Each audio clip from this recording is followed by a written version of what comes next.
Welcome back, everybody. Hopefully y'all are ready for Arlecchino tonight. Actually, since it's 6:30 right now my time, servers are probably going to come back in half an hour? Which means I should probably update my Genshin launcher right now.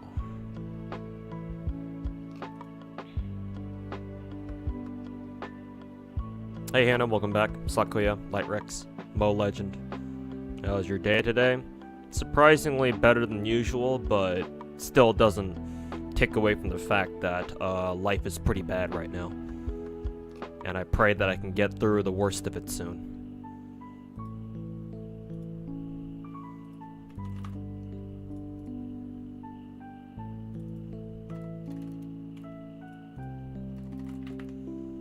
Checking my bank account real quick, because I'm pretty sure my paycheck hasn't come in yet. Yes, it has not. So, not a lot of rolling tonight. I'll probably be able to guarantee myself Arlecchino, at the very least, but her weapon will be a different story altogether. Worst case scenario, I'll be able to roll Arlecchino tonight, but I'll have to hold off on her weapon until later, once my paycheck comes in. What leaks? Oh, according to Razor Language, who's obviously gotten his info from other sources too, for that matter. The second Genshin endgame mode is a real thing. So the leaks, to nobody's surprise, were true. And it's going to be season-based, and you can only take specific characters. Specific elemental characters, that is. I think he mentioned, if I pull up Razor Language's Twitter right now, I believe the first three are gonna be Pyro, Electro, and another element. Ugh.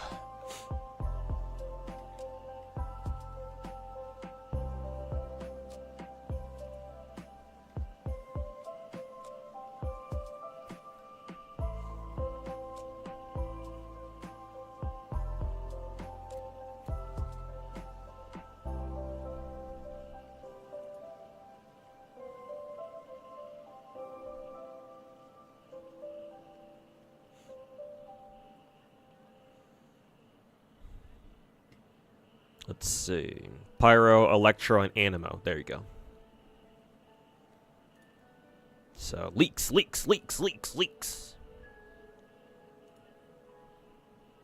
Man, it's taking a while for the Genshin launcher to unpack everything. Actually, no, it's going decently, actually. Now that I look at it. Carry the Mystic, thanks so much for the 32-month resub. Welcome back, man. Also, alert box is dead as usual. Let me fix that real quick. Test out all the alerts just in case. There we go. Hopefully it'll start working. Hey, Robo Railgun, welcome back. Best of luck today, Mr. 2. Gonna be a wild ride for you. Oh, I assume you're going for C6. Best of luck, my man. Hopefully it doesn't cost you too much.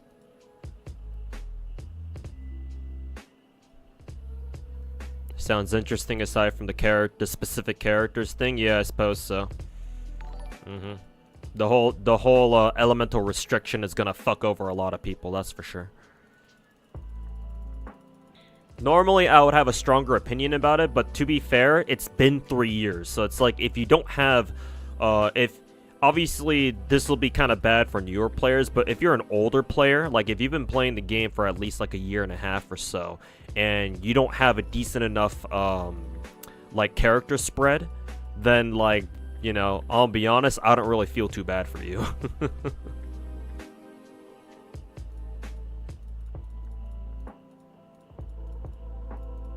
Again, assuming all these leaks actually go through.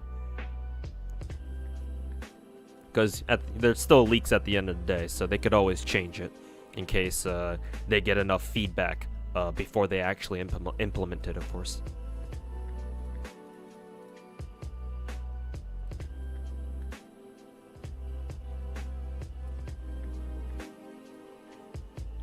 Will MiHoYo ever make a good launcher? That's a good question. I don't know. To be honest with you, I don't have a problem with MiHoYo's launchers. Like, I don't mind them. I've never really had that big of a problem with them. Though, to be fair, some updates, especially the bigger ones, can kind of go through pretty slowly. To be fair.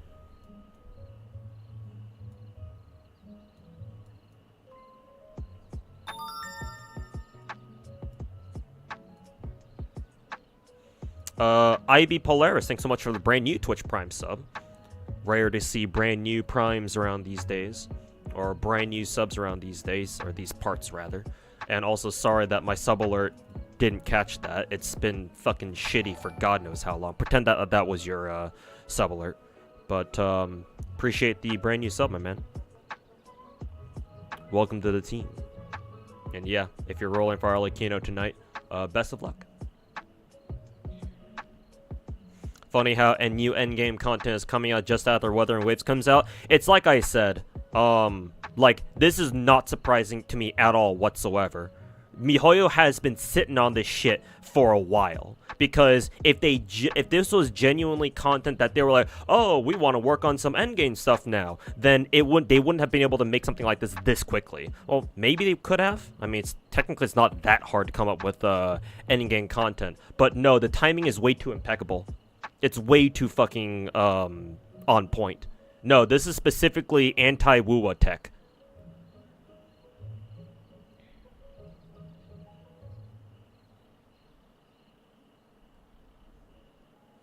So it's not funny, it makes total sense. And I'm pretty sure that's not even, like, tinfoil hat conspiracy territory either. Like, it just makes way too much sense.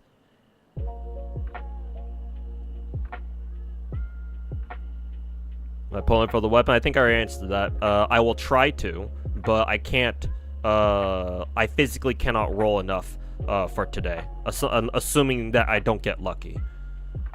I'll probably be able to guarantee an Arlecchino, but her weapon's a different story. I'm gonna have to wait off on her weapon until I get my first paycheck in.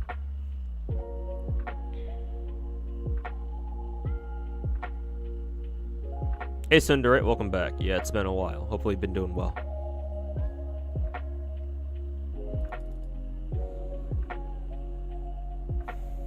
Just got here. What were we talking about? Oh, we briefly talked about the new Genshin endgame mode that's currently in development. That recently got leaked. Should be making the rounds on Twitter right about now. Her weapon only changes into a scythe if it's the banner one. That's what I've heard, unfortunately. Kind of like how C6 only when you get C6 Akron will you get that special, slightly different ult animation. But a little bit more significant here with Arlecchino because it's an entire ass fucking signature weapon.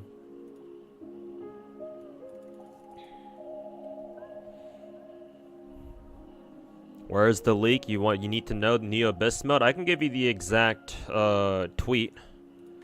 It's by Mr. Razor Language. I'll post it in Twitch chat as well, so you guys can take a look for your own. You guys can take a look.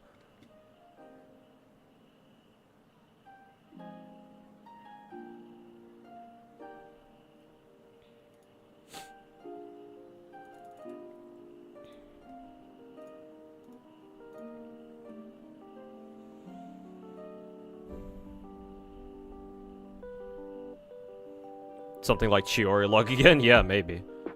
But, you know. Luck is called luck for a reason. Because if it wasn't luck, if it wasn't luck, it'd be called skill. But unless you're the type of weirdo who thinks luck is a kind of skill, then, yeah, obviously that's not the case. Alright, it's verifying file integrity right now, so we should be good to go as soon as the server opens. Neo Abyss is just a way for them to soft nerf Novelette. I've been seeing, I think Razor Ninja, the dude who I just posted the tweet in, or the dude who tweeted the post that I just put into my chats just now. What was he saying again? He was saying something about how There was this one of his tweets that I saw that popped up on my timeline had something like, they're trying to nerf healers, or something yada yada yada with Arlecchino. I'm just like, okay, sure, whatever you say, I guess. Oh, and one of his more recent tweets is also talking shit on Kokomi about how he says, oh, at least Zigwin doesn't have negative 100% crit rate. I don't know what the fuck he's talking about there. I don't know why people are still making a negative 100% crit rate jokes in 2024. Like, huh? Like, I thought they were pretty retarded back when Kokomi first came out, and people are still making these jokes? I mean, sure, whatever floats your boat, I guess, but I mean, hey, maybe you should stick to just leaking shit from Genshin, you know?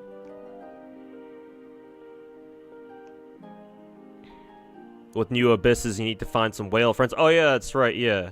Because, apparently you can take a support now in that new game mode. So yeah, I hope you guys know a couple whales in Genshin motherfucking Impact. I should probably... Oh, yeah. Server's still down. I should probably clear out my... I should probably clear out my friends list and then get rid of all of my inactives. And then maybe I can add people from chat or something.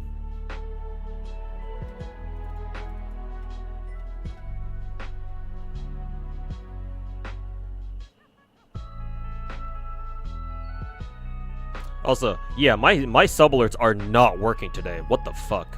Well, that's fucking annoying. I'm gonna have to go over my resubs and subs manually here. I think I already got Polaris's. Dark Paravel, how's it going, man? Thanks so much for the 15-month resub. Sorry that my stream is so fucking dead that it can't even pick up resubs and sub alerts. Streamlabs can go fuck itself for like the millionth time, I guess. But yeah, thanks so much for the 15, man. Been waiting for her, been waiting for Firefly ever since she was leaked around like 1.3. Damn, we knew about her since that long ago. I mean, it is MiHoYo, so, you know, no surprises there. Congrats on the job. Yeah, thanks, man. Job's pretty shitty, but, you know, it's all I got for now. Yeah, the Spiral Abyss Primo Gem increased from 600 to 800. I still don't think that's enough, by the way. Like, it's nice that they're actually increasing it, but, like, bro.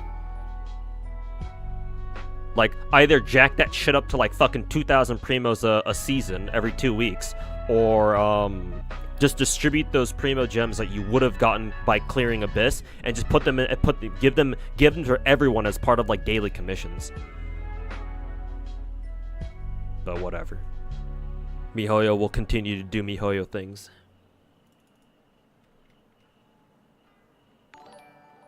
You think we'll get a reward for Bond 10 units in Genshin? I mean, we already do. You get their name cards, right? Now, if you're asking if whether or not I think we're gonna get better rewards, that's a different question. Maybe.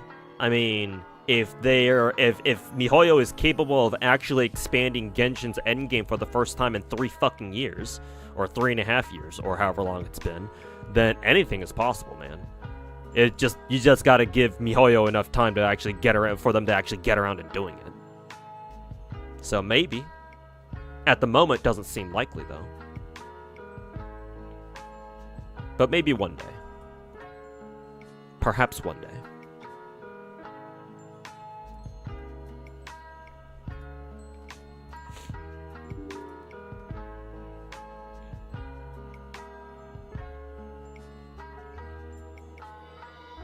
Fate told you that people have luck sets. Oh, certainly. Some people are obviously more are luckier than others. Sure.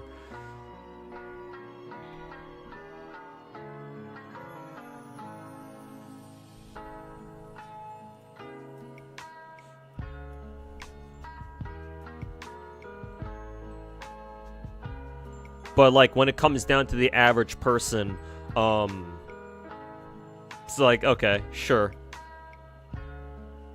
Like, you think you're gonna roll this 5-star? Alright, bet.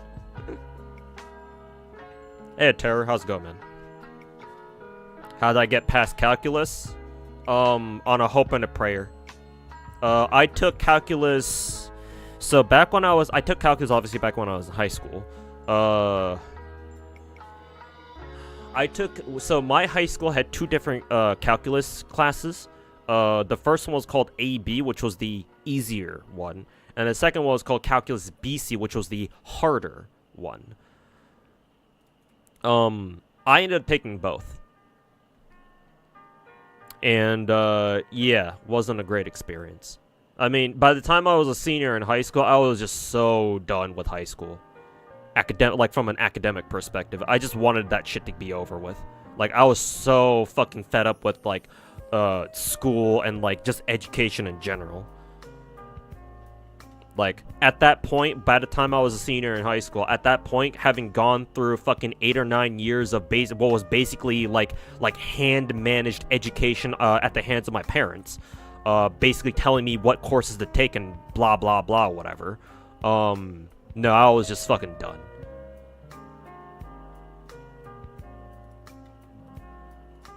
Like, I just couldn't wait to be done with it all. So, how did I pass calculus? I don't fucking know. On a hope and a prayer, basically, like I said. It certainly wasn't because I was smart. Hell no.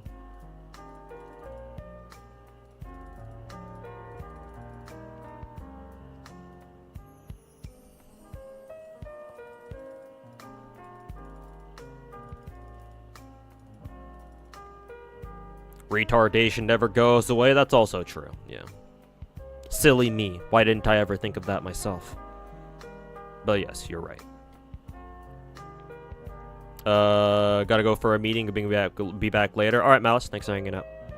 And good luck at your meeting. Zigwin's kid is kind of weird, she gives Bond a life but also hears. I don't really know how the Bond of life mechanic works yet. So, I guess we're about to find out tonight with Arlecchino.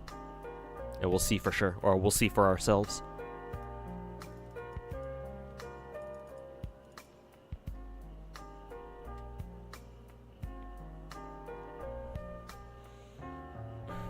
Hope 4.6 in the new area gets you back your interest in Genshin. If not, it's gonna just be a big snooze until Pirate Archon. Okay, then yeah. Hopefully it actually intrigues you, which, I mean, to be honest with you, it probably won't, but, you know, you never know, right? You don't play Genshin as the file size, is the FL, I assume you mean file size. Oh no, friend list, sorry, not file size, what the fuck? Friends list the same as, Star Rail? I actually don't know. I think you can hold up to 50 friends in Genshin. Could be wrong. Whereas in Star Rail, I don't know what the friend cap is on Star Rail. Maybe 100? Or maybe it's only 50, just like Genshin. I don't remember.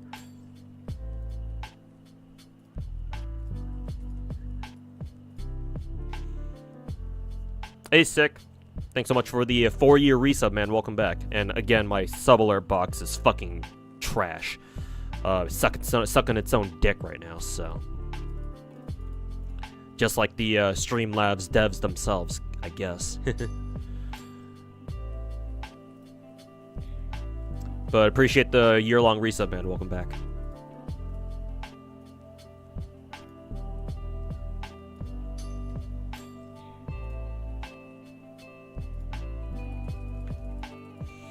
But you thought Genshin could never? Yeah, so they thought.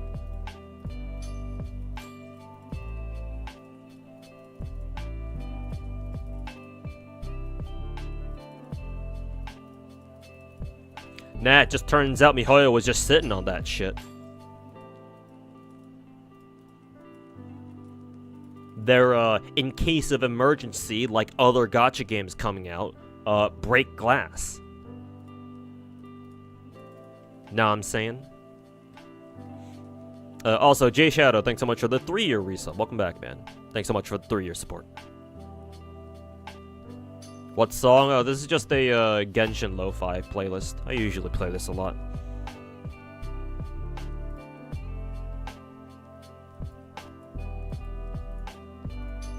It's nice and chill.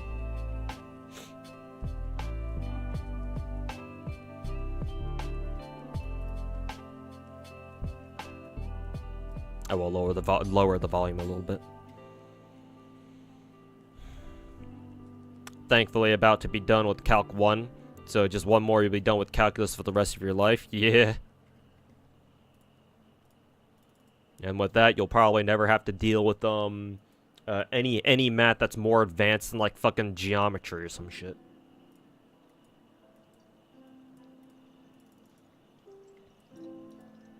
Like, bro, I haven't had to touch algebra. I haven't had to touch algebra since fucking college.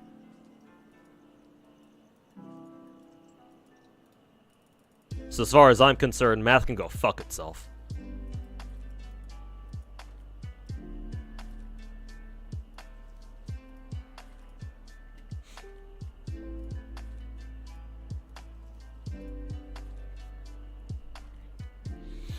Did I go to college? Yes, I did. And what course? I started out as a pre-dental major, but I quickly realized that I still hated biology as much as I did back in high school. So I took a big fat fucking F by not even showing up to my final and during my first semester, and I switched to a history major, which was oh so useful for me.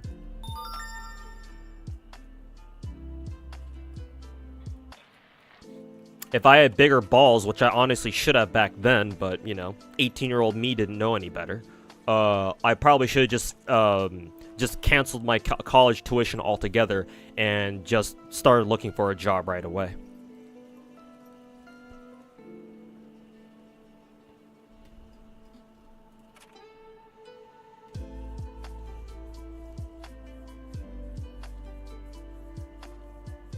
A game plan, game plane or gam explain fan. I still don't know how to say your name. Welcome back, my dude. Hope you're doing all right. A little bit better today, thankfully. Well, I recommend MP2 type Earth or MP3. MP3, obviously. That is, if you have the money to go for it. I would say that Archetype Earth is best if you heavily invest into her. If you're only gonna get a copy of her at MP1 or some shit and like level 90, you don't bother, you don't plan on grailing her ass. Like, at most, she's just gonna be a fancy old trophy waifu. Probably more useful than other trophy waifus because, you know, 100% battery is still gas. But, for best results, you probably want to heavily invest into her. So, I mean, if you have a choice, then obviously MP3. Better yet, MP5. Why not go even higher? But yeah. Friends listen Star Rail is 100. Oh, okay. I didn't know that, actually. But last I checked in Genshin, the friends cap was only 50. So, unless they've increased it when I wasn't looking. Yeah, it should still only be at 50. But again, I could be wrong. Maybe they increased it at some point. Resin cap increase when? Yeah, when are they going to streamline it with Star Rail, right? 240 max resin, 1 resin refresh every 6 minutes, and a 2400 resin bank in case your main stack of resin gets full. Yeah, if only. Is it a just chatting stream right now? Yes, until the Genshin servers come back. Because they are currently under maintenance. We'll see if the servers go live in 2 minutes.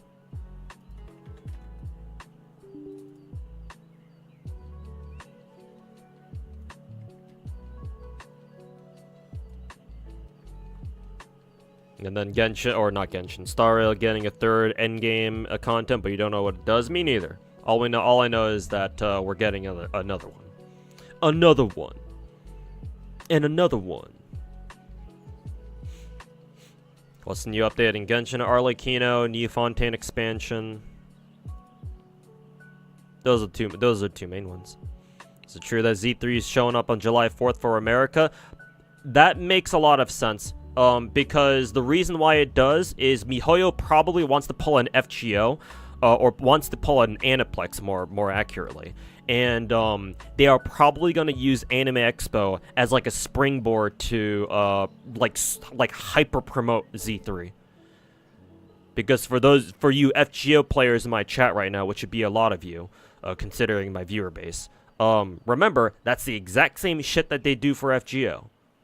And now MiHoYo be like, hey, you know what? That's kind of a good idea for our newest game. And so they're gonna hijack that idea and basically hijack Anime Expo away from FGO.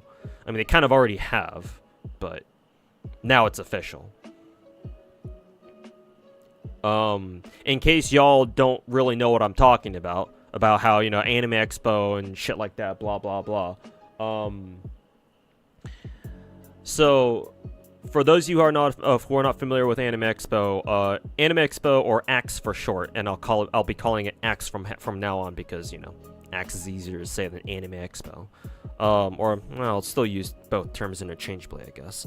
But Anime Expo, aka AX, is the largest anime convention in North America. It's hosted here, basically in my backyard here in Los Angeles, California. And so, yeah, this being the largest and the biggest weeb convention in North America, this is a fantastic place to promote shit. Yeah, the single best place to promote shit, because there's at least minimum 100,000 unique visitors throughout the con. Yeah. And then the total numbers of like how many people attend each day are obviously higher. It's a 4-day event. Technically, it's a 5-day event if you want to consider like day 0 and hell day -1, because it's a huge event, so people show up early, and they have been for years. And so yeah, the reason why I think the July 4th release date for Z3 is highly plausible is because, yeah, I think that MiHoYo is trying to pull an Aniplex here, and they're going to use Anime Expo as a springboard to help promote Z3.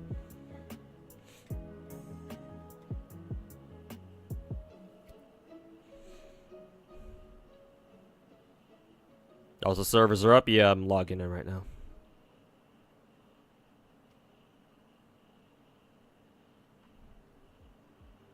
Actually, more to the point, I want to check when, on what day July 4th falls under.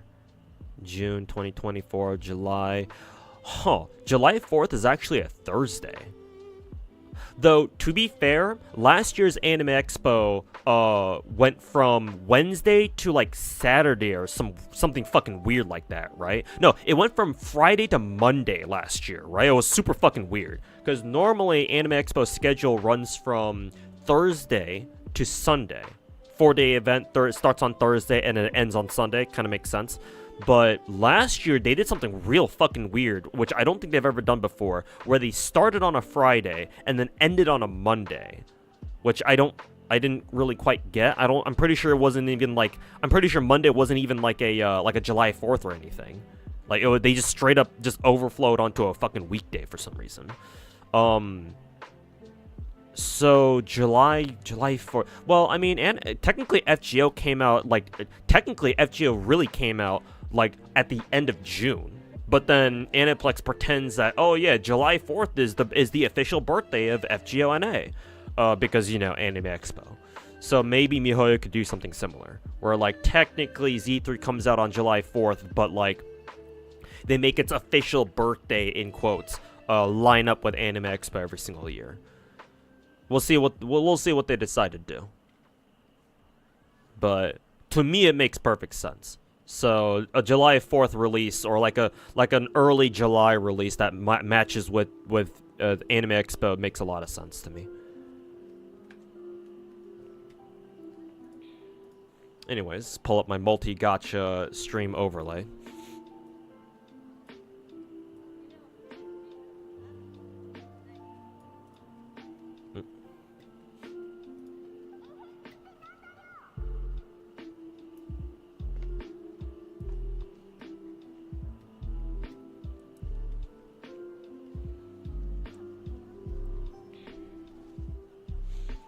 Oh, and also.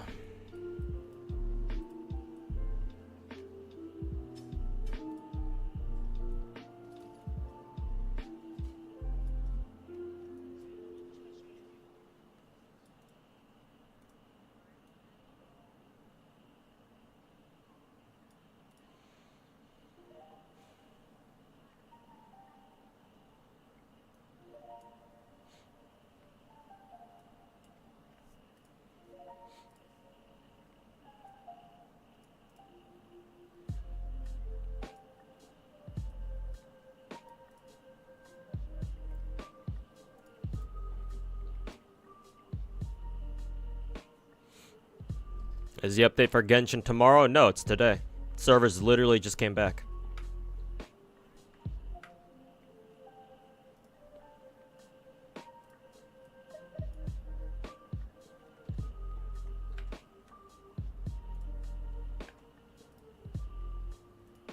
Alright.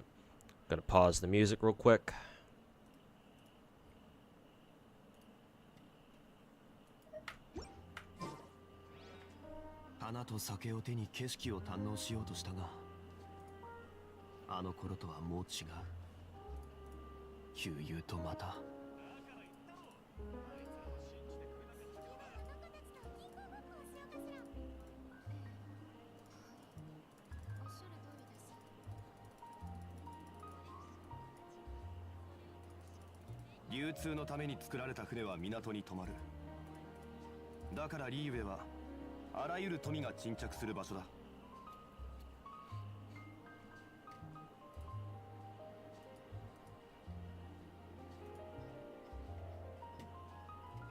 Hey, Art Animals, welcome back.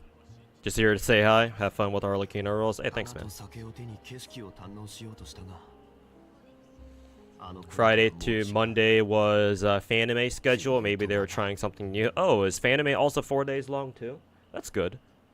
That's good that more anime cons are getting longer and they're being 4 days instead of 3. Honestly, I've always thought that a 3-day schedule was always kind of short because I've attended a 3-day anime con before in Anime Los Angeles or ALA back when it still used to be hosted at the LA Marriott Hotel near the airport. I think now it's they relocated over to like Orange County or some shit. So they're in a different location now ever since they got bigger. But yeah, like me and my buddies used to attend 2 anime cons a year. Anime Expo in the summer and then ALA during the winter / New Year. And then obviously ALA was our winter anime con that we went to every year, at least for about like 5-6 years, I want to say. And yeah, I always liked Anime Expo better simply because it was a little bit longer, at least personally. I did enjoy going to ALA. It's just that I kind of wished it made me appreciate 4-day conventions more. Because that extra day just gives you a whole lot more time to do stuff. At least in my opinion. So personally, I'm glad to hear that more cons are endorsing a 4-day schedule rather than a 3-day. Or at least, hopefully that's the case. Maybe it's not actually. Like, how many days, for example, is like Off-Kai or some shit? Or how long was WeepCon the past like 2 weekends ago or some shit, 2-3 weekends ago.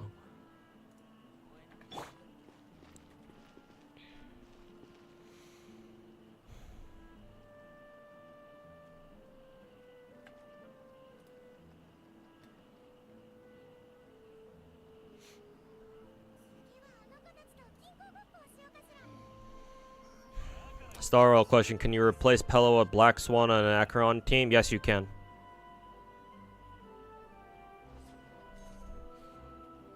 Yes, you can. However, do be aware that Pella is much more flexible in terms of skill points. Actually, technically, Black Swan should be too, because her defense debuff lasts for 3 turns. So all you would need to do is just make sure Black Swan defense debuffs 1 target, and you should be good to go. So technically speaking, yeah, they're pretty much interchangeable. Just bring whoever is appropriate for the enemy in question.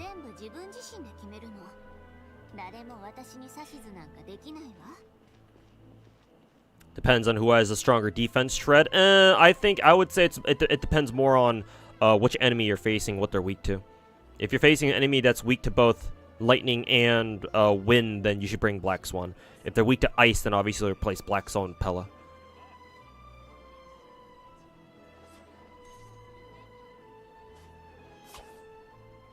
As usual, be on the believer's side. Do I want to run a Gamba? I guess I will. Just for old time's sake.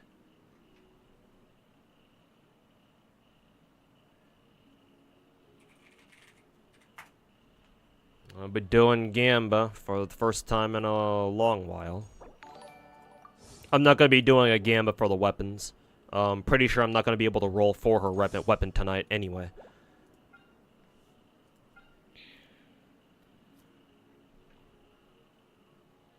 Oh, actually, are my sub alerts working again? Because I just heard the sub notification. I win. Thanks so much for the 5-month resub, man. Welcome back.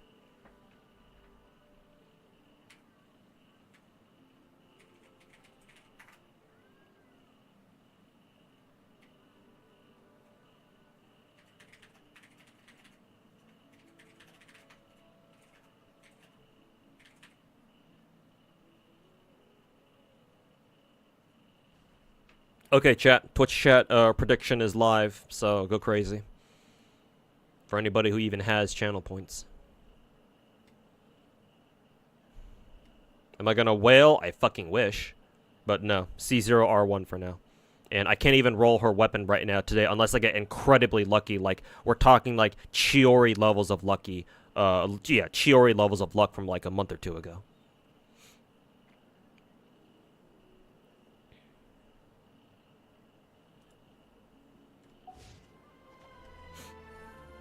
Got Chi-Chi closing the app for another 45 days. Oh, get wrecked, I guess.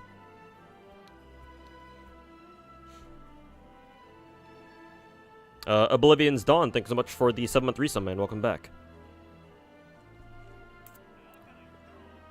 Go load my polls. Thank you, man. And yeah, hopefully we get a little bit lucky. My guess is that we're not going to because I already spent all my luck on Chiori from a month or two ago. But we'll see. ALA does have a day 0. It used to be, back when I was attending ALA, it didn't have a day 0 because it wasn't that big yet.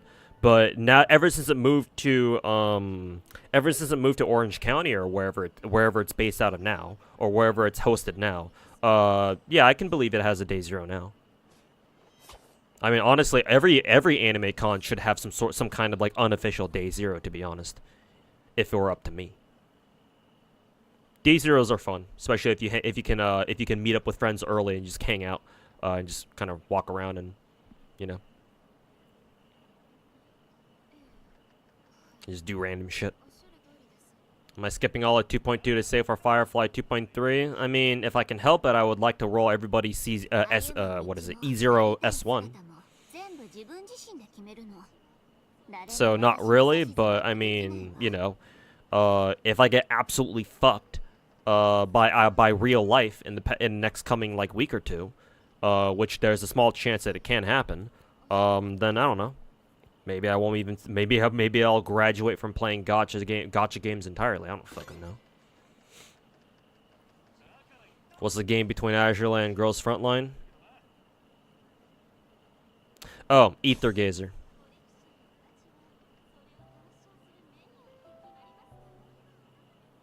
Got a new update. I think literally earlier today too. We have Kuramitsu, and I rolled for her while I was at work during my lunch break. But that game is called Ether Gazer. I recommend it. You should try it out. It's a good game. Yeah, right. It's the fucking Battle Pass shit.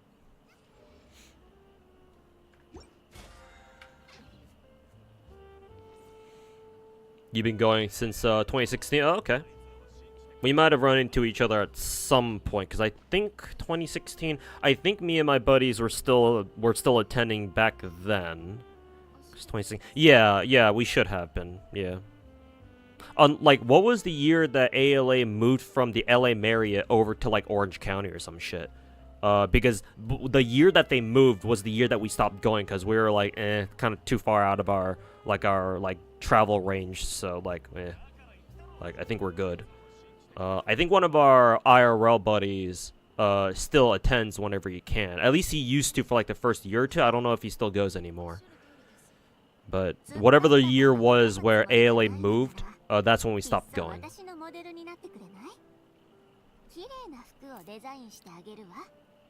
You'll come back to Ether Gazer once a PC client comes up. I mean, bro, they haven't had a PC client come out in like a fucking year, so I mean, you're just gonna keep waiting until, I guess, I don't know, for another full fucking year? I mean, that's fine by you, then, I mean, more power to you, I guess. Al Barbecue, welcome back.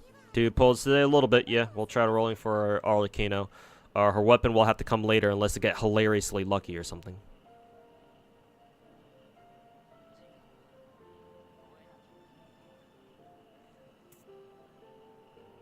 Okay, prediction's almost done. We can start rolling real soon here. I'm at pity 0. I should be, yes. We can check real quick. Just to make sure. Yeah, I'm basically at 0 pity. Like 1. Hey, look, guys, 1 pity. That's such a huge difference. Well, actually, in Genshin, it actually is. Unironically, it is. Given how fucking expensive single rolls are in this game, yeah. Like, even if you start at 1 pity, that's actually a lot better than starting at 0. Unironically. Unironically better. Luxat God. I mean, maybe with Chioria was 1, but with Arlecchino now, I don't know, man. Not too sure. 10 Arlecchinos, here we go. Yeah, let me just pull like a quad Arlecchino multi real quick. Let me be one of those let me get one of those like Twitter worthy gacha pulls or some shit. Anyways, prediction should be done. Let's get at it. Game is up, yeah. Early as usual. Anyways, hopefully I don't end up rolling on the wrong banner like I did last time. Hey, Lynette rolls, or Lynette constellations. I'll take them. Both Fremine and Lynette, I would love constellations for, because neither of them are at C6 yet. So.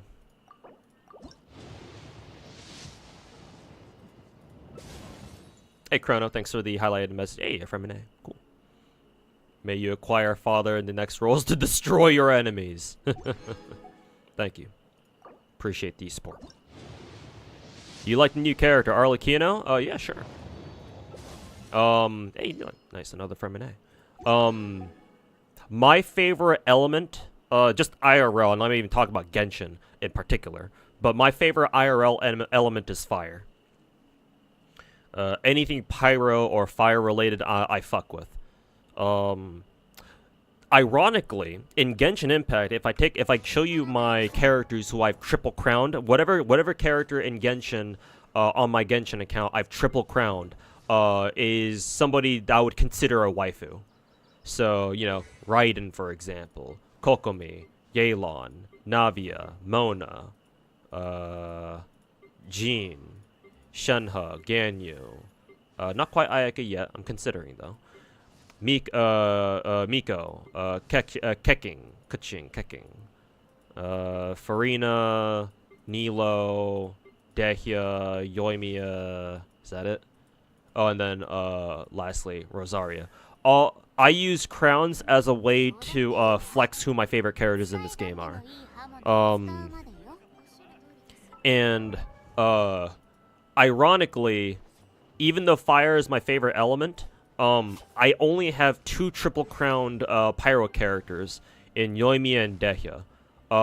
I have far more, for example, actually, now that I think about it, how many triple crown characters of each element do I have? For like in the case of Cryo, I guess it's 3, because Ganyu, Shenhe, and then Rosaria over to the right. For wind characters, actually Jean is my only wind character, now that I think about it. I'm considering triple crowning Shenyun, 1, because she's hot, and 2, it just kind of makes sense considering I already triple crowned her 2 students, or 2 disciples rather. So I'm considering her. If I get around to triple crowning Shenyun, then I mean these 2 together will be my 2 triple crowned anime characters. Electro, I think I have 3: Raiden, Keking, and Miko. Yeah, those 3 for now. I think Hydra might be my most triple crown. No, I think I think Hydra also has 3 too. Farina, Kokomi, Yelan. No, 4 with Mona. Okay, yeah. So, yeah, this is what I was thinking about. That even though Pyro is my favorite element, Hydro is by far my most represented element in terms of triple crowned characters. Because I have Kokomi, Yelan, Mona, and then Farina here over to the right. So it's like, huh, you know, opposites attract, I guess. It's true, at least in this narrow sense. So yeah, man, I would love to like the more pyro waifus, the better. So fuck yeah. Anyways, more purples. Hey, at least every roll we're getting a new character or a new purple character, so I'm broadly okay with that. Broadly. More purples. More Xiangling's icky though. Too late to start playing Genshin, right? No. The fuck? No, Genshin's a fucking single player game, my dude. The two best times to start a gacha game are either when the game first comes out, like when it first launches. The next best time is right fucking now. Just depends on whether or not you actually want to try it or not. If you legitimately want to try a game, you should play it. Like, just because it's been out for a long time doesn't mean that, oh, you know, I've missed out on too much content, I shouldn't play it now. It's like, okay. Like, no, if you're actually genuinely interested in a gacha game, you should try it out, regardless of how long it's been out for. Like, like the one exception is obviously if the game already announces like its end of service. Like, oh yeah, a gacha game's gonna die soon. As in, like, they're going to stop supporting the servers, and like either they're gonna make an offline version or they're just gonna kill the servers altogether, and so you'll never gain access to your account ever again. Obviously, outside of like an extreme situation like that, yeah, you should always try a gacha game, no matter how long it's been. Also, I forgot what my pity was at right now. So, all right, here we go. Probably soft pity. She looks mean. She'll take all your primas. I expect her to as well. Wish there were a filter. Yeah, true. It'd be nice if we have a filter at this point, because yeah, trying to scroll through your entire roster is kind of getting annoying now. Considering Genshin's got a lot of characters now. How many characters are we at in Genshin at this point? Like over 100? Or maybe not quite that many. Maybe not yet. We're at 71, okay. Another Xiangling. That's a old 4-star, so I'm going to predict I'm going to lose his coin flip. Just off the Xiangling roll. I am betting against myself, chat. Oh, actually, no. I actually lost my own bet. Cool. Alright, believers. Believers!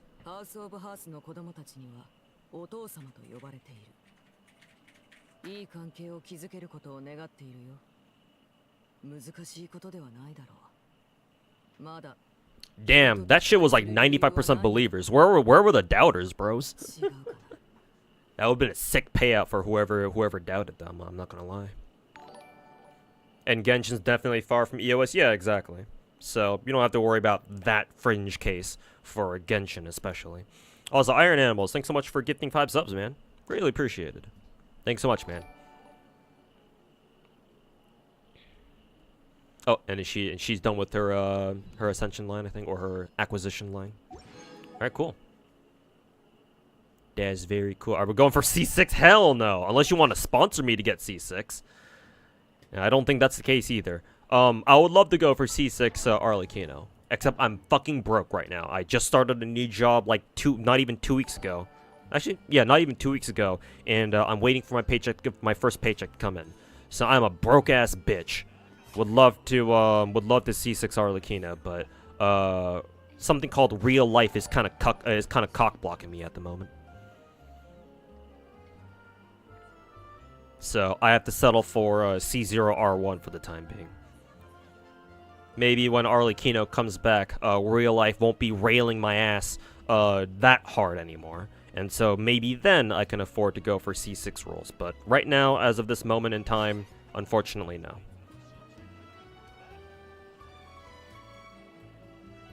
I finally do Gamba, yeah, and actually, weren't you here earlier, Tepig? You were here earlier in chat, because I remember you, posting art links in chat earlier when I started the stream. Where the fuck were you? Am I going for a weapon? Since I won the coin flip, yes. I guess I'll dump whatever primos I have now onto weapon banner. Because why not? Let's see, make sure I've already bought out the Stardust Exchange. I have... How many can I do? I'll grab 2 multis. There we go. Make sure they were the right ones. Also grab the primos from the mail, of course.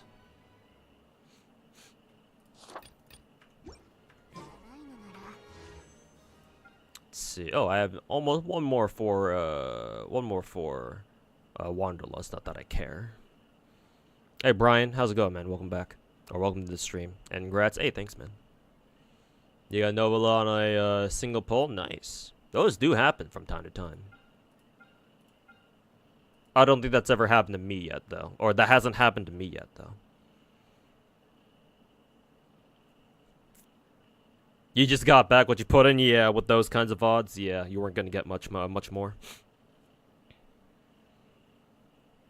Pity on weapon banner? Probably 0 as well, or very, very small. Actually... What the hell? 1... Oh yeah, no, there it is. Yeah, there it is. So yeah, technically I'm almost at 1 full multi. So that actually counts for something. So we're actually starting at 9 pity. I was about to say I didn't see the page 2 5-star. I was like, where the hell is my 5-star? Like, unless I'm hallucinating and I am completely forgetting that I rolled on weapon banner off stream for something, for some weird fucking reason. But yeah, no, it's just on the 2nd page. You can send Arlecchino. Yeah, true. I could do that. Anyways, I'm not going to do a gambit for a weapon because I'm not going to be able to finish the rolls on weapon banner unless, again, I get super fucking lucky, but I'm not exactly counting on that now, am I? Just to make sure our fate is set on her weapon, okay? Watch you get the bow instead of the spear. I mean... Random ass cookie. I mean... I mean... Dare I do it, chat? Dare I do it? Dare I get my hopes up? Do I get my hopes up just for it to get dashed? Just for them to get dashed by a random ass fucking... What's Lenny's bow called? I forgot the name for it. I guess it wouldn't be the worst thing. It's at least an early 5-star. I think it's also best in slot for another character in the game, but I forget who. Aside from Lenny himself, obviously. Spear incoming? Hopefully, man. I guess I can R5 my Skyward Atlas now. Okay, I'm gone.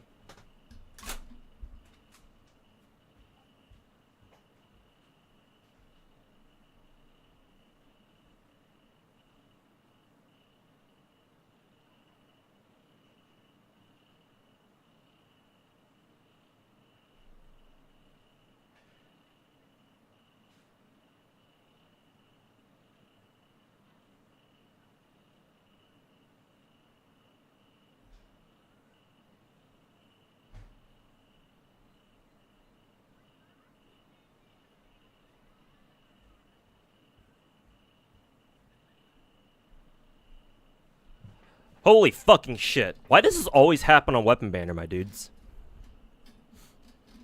No, seriously, this is the 3rd or 4th time I've seen this happen. I get spooked by an off rate up, or either an off rate up or the weapon I wasn't going for, wasn't trying to go for.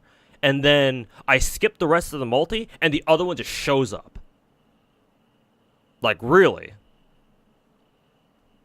Why is it always the fucking weapon banner, bros?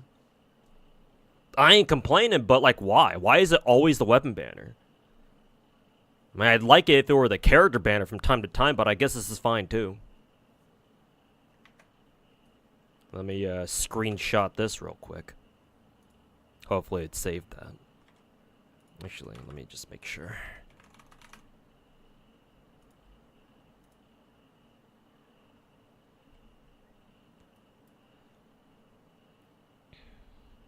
This is just double Jade Cutter all over again.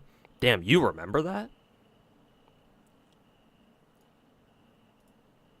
Because I completely forgot about that shit. Because it's been so long ago.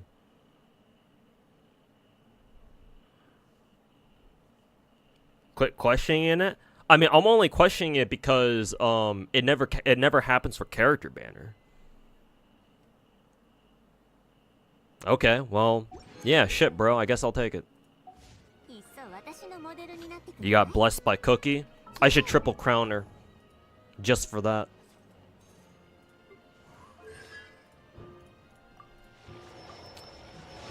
And that's not even like an empty that's not even an empty threat either if you can even call it a threat. Cause like I use Cookie on a regular fucking basis. All right, I guess I'm officially putting my Cookie on the triple crown candidate list as my second ever 4-star that I'm probably ever going to triple crown. Because the only other one at the moment is Rosaria. Or the only one at the moment is my Rosaria.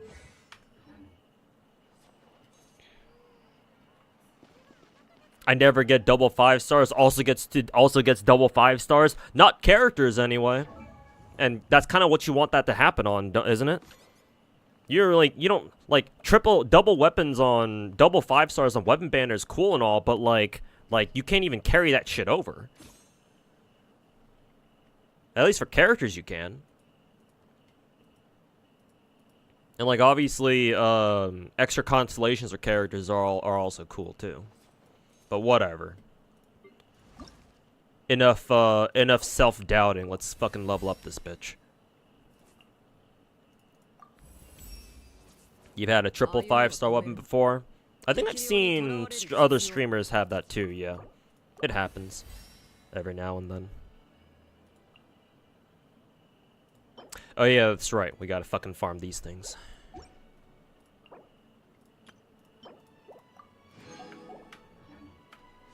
I guess we'll just throw a random-ass Wanderlust roll just because. Yeah. No 5-star. That's fine. Okay. Oh, they actually... Wait, what the fuck is this? Is this a new like adventurer's handbook sort of thing? Cause I don't recognize this.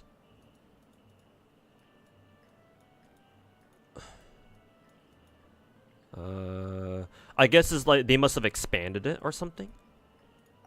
Well, free shit, I guess. I'll take it. Also, why do they want you to specifically level up the fucking prototype Rancor sword? Like, what the why? Who the fuck?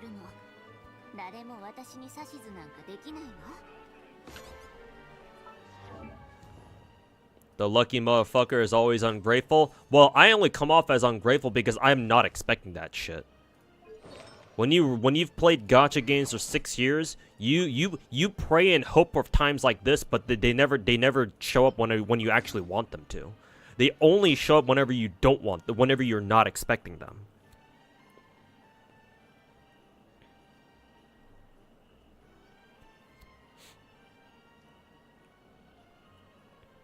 But I mean, shit, bro. I can't complain now, can I? Is her scythe good? I mean, it should be her best in slot if that's what you're talking about. I don't know how well it's gonna work on everyone else though, to be honest.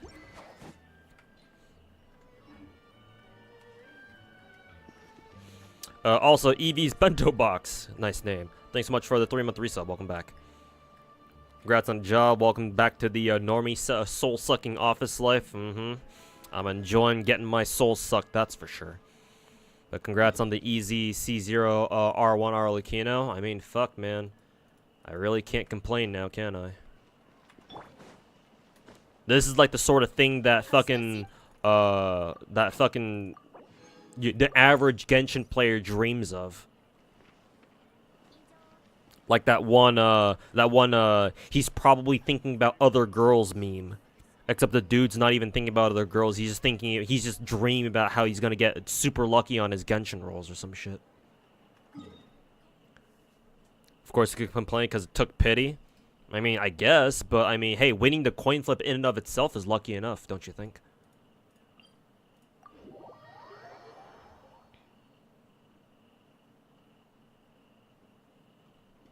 You can complain. People think that just because you got lucky, you're not allowed to. Yeah, of course. My sort of complaining is weird though because I've been so red pilled by Gacha to expect. Why do I keep exiting out of this? To expect me not to or I've so deluded myself into expecting to just get shit on every single gacha every single time, or like expect like average luck, that when something finally lucky does happen, I'm just like, wait a minute, how do I react to this? I don't know how to react to this, chat.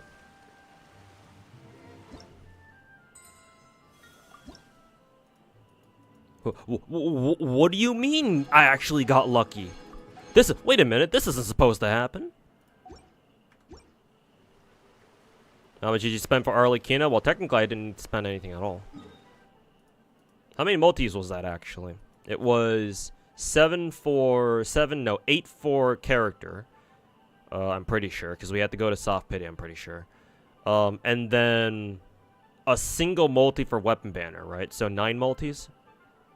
9 multis total. Let's see. Oh yeah, look at that. They did give us the entire whole of the map as a region expansion. That's pretty fucking cool. I wasn't expecting that at all.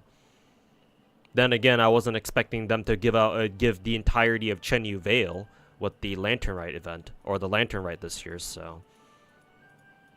Huh. I'll have fun exploring that, that's for sure.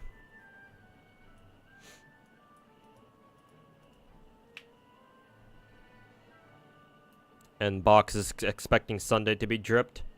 I guess it makes sense, because Robin, we're gonna get Robin for 2.2. Sunday is her brother, right? Yeah, the ditto hole is filled, yep. You were there for the Thanksgiving Ska Rolls? Damn, you remember those. Holy shit. That was how many years ago now? Like 4 or 5 years ago? Shit, bro. You've been around for that long, huh? Appreciate it, man. But yeah. Gacha giveth and Gacha taketh away. And for me, I remember all the times that it taketh away, too. Huh.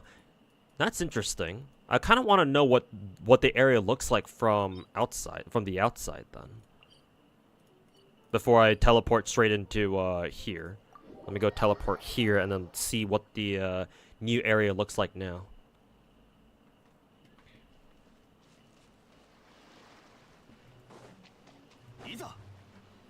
You think Sunday will just get the Signora and Cocolia treatment? Possibly. I haven't read 2.1 story yet, so I don't know if something actually is going to happen to him or not.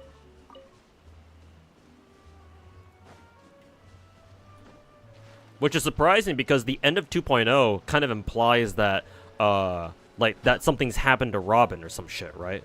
That she's gotten kidnapped or something even worse might have happened to her already.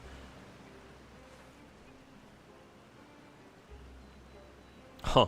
It really is nothing but a giant-ass fucking, I mean, this is basically an ocean, is it not? With how big this area is? It's basically an ocean, right? I mean, it's not quite this big, but it's still pretty fucking big. Which is kind of funny, because you can see the entirety of it, too. You can see the entire fucking ocean, just from one vantage point. Like, you can see all the way over to the other side of, Sumeru. So, like, this is well, I guess, yeah, this would probably still count as an ocean. It's definitely not a lake. It's too big to be a lake. Yeah, I suppose you can consider this an inland sea. Yeah, you could probably call it a sea. Inland sea. Either way, looks fucking cool. See the desert to the right. Chenyu Vale to the left. You can see the Adeptus, like, whatever the fuck that is. And then the Sumeru Forest straight ahead. Yeah, this place is dope. Or the scenery is pretty dope. I do kind of wish that the sea had more islands around it. But whatever. It's fine.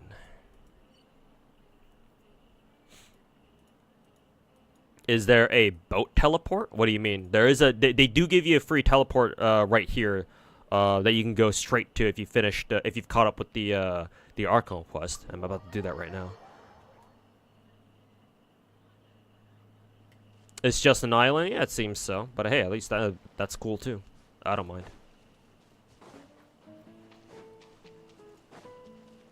As for boat teleports, I would expect that I would expect that there should be some. Yeah, there's one right here. Yeah, what the fuck did I just click? The Nostoi region. Yeah, I do kind of wish that there was like another island, like more islands around here. I guess most of this shit is underwater, I would assume, or I would imagine. Does Fontaine Blessing apply here? I would expect it to, yeah.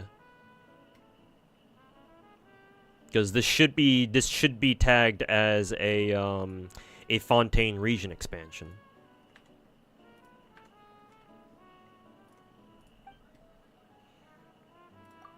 Let's see if I can submit any hydroculi. A couple of them. Alright. Interesting music here.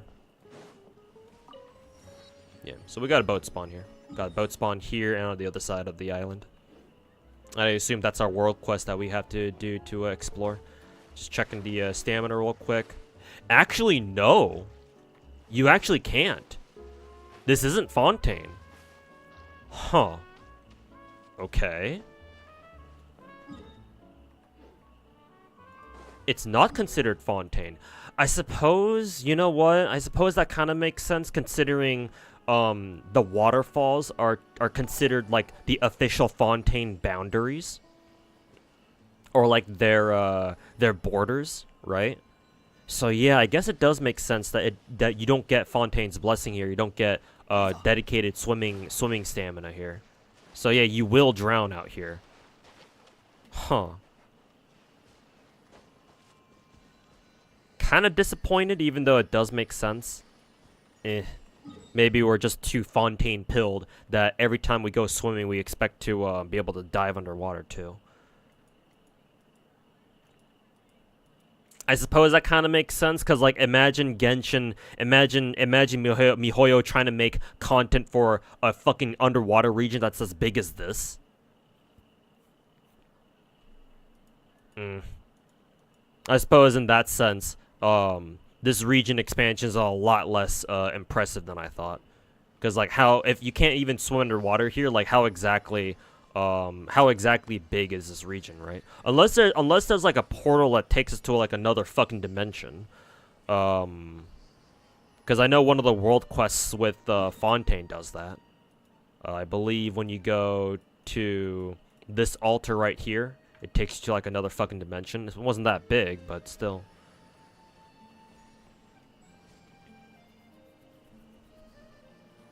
Now we can play Wind Waker and Genshin. True, actually. Now we can finally make good on that on the Breath of the Waifu meme from fucking 3.5 years ago. And before another chasm lies below it. Yeah, I know, right? Indeed. Anyways, let's run around trying to farm shit for Arlecchino, I suppose. What the fuck does she need again?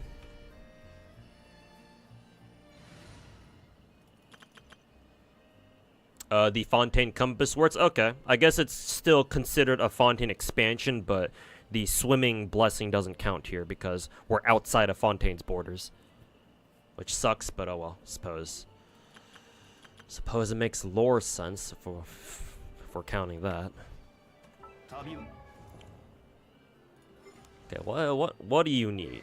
What the fuck do you want? Let's see. Praetorian golems.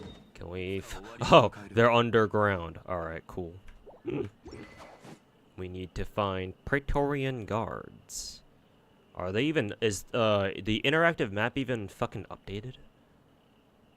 Praetorian guards. Praetorian guards. Huh. The interactive map isn't even updated yet. That's hilarious. We'll probably just have to give it a day or something.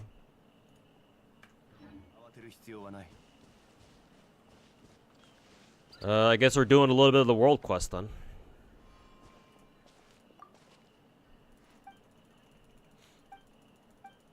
Also, Coyote's Moon, thanks so much for the 4-year resub. Not even 4-month, 4-year resub, man. Welcome back.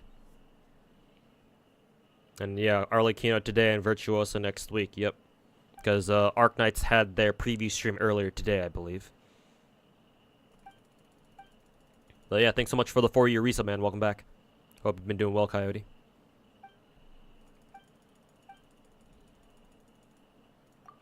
Farming new set while World Boss respawns. He's gonna be on ICU? Yeah, exactly. Not protected by magic water? No, sorry, they're not. Or no, sir, it's not.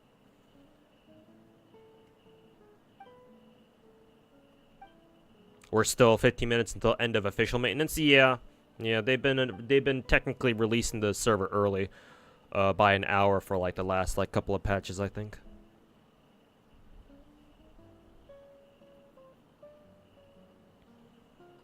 Four plus 44 months. Yeah. You're right. Well, shit. Nice world building. Yes, we just got a black screen with white text on it, and we're gonna call that nice world building. Nice.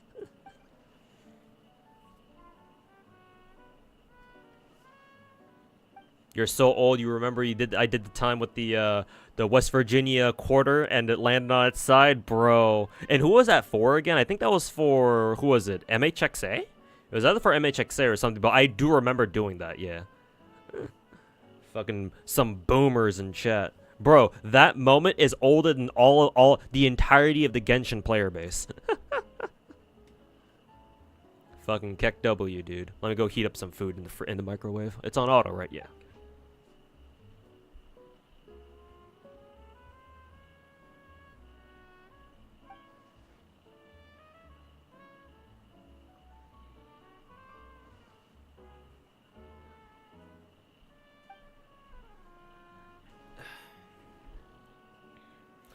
Today, Arlecchino. Next week, Arturia. And then on Tuesday after that, Robin. Hell yeah.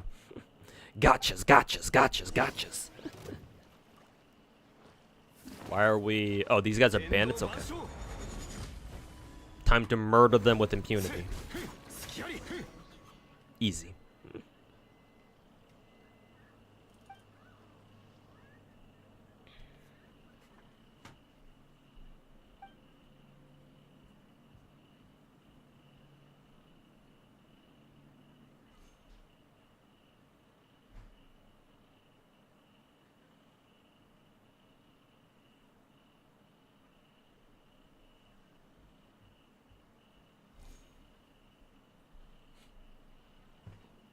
Alright, grab some food.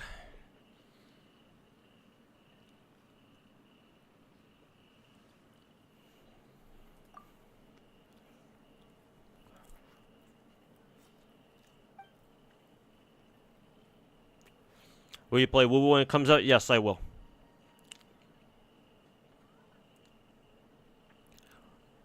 So one of the games I had in mind that I wanted to try, and so yeah, when it comes out, I'll be playing it.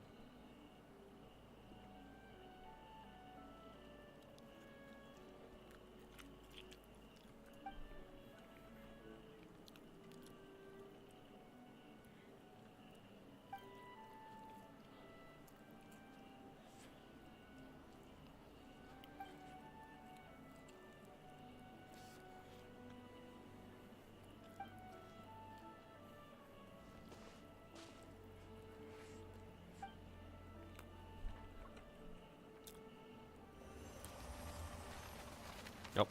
We're getting sucked into another dimension, it seems.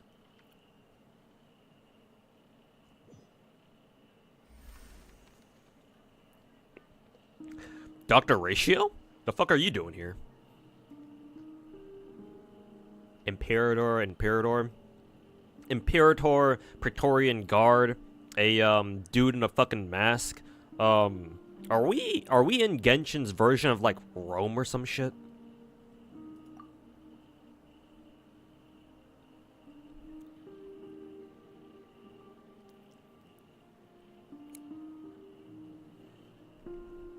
Yeah, they're using names like Phobos, which is Latin.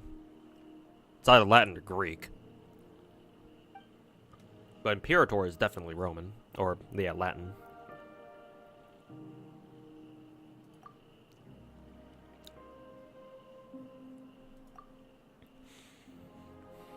Lemuria is based off Greek slash Rome. Okay, so we kind of already knew this. Got it. Makes sense.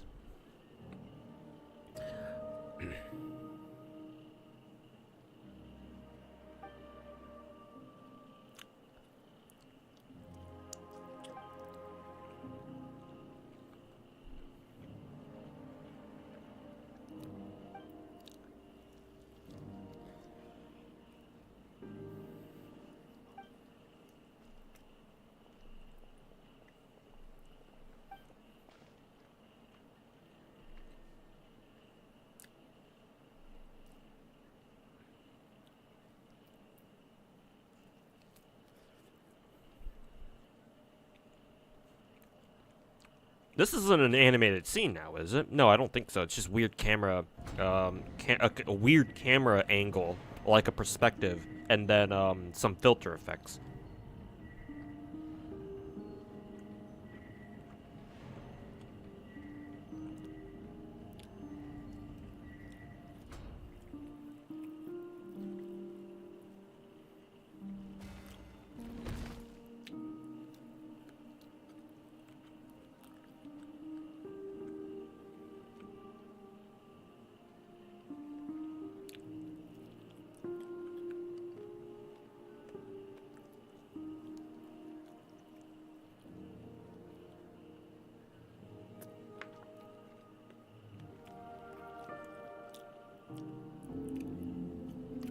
Like fisheye lens? Oh yeah, yeah. That sounds familiar. You're probably right. Remus, is he a founder of Lemuria? Where's Romulus? Where's Romulus to murder his brother's ass?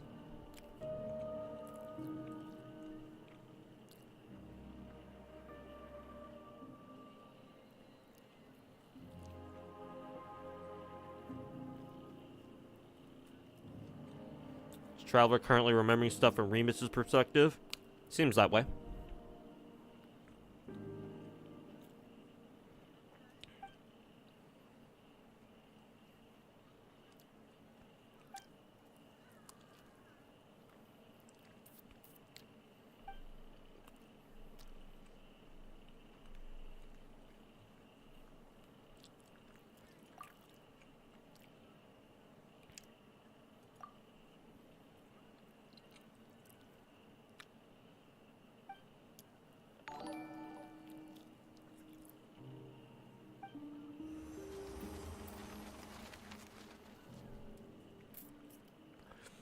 Evil 15, thanks so much for the 43-minute resub. Welcome back.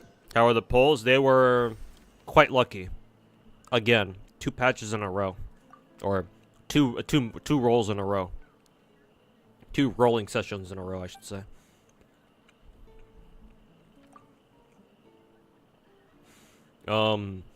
We had to go to soft pity for Arlecchino herself, but I did win the coin flip.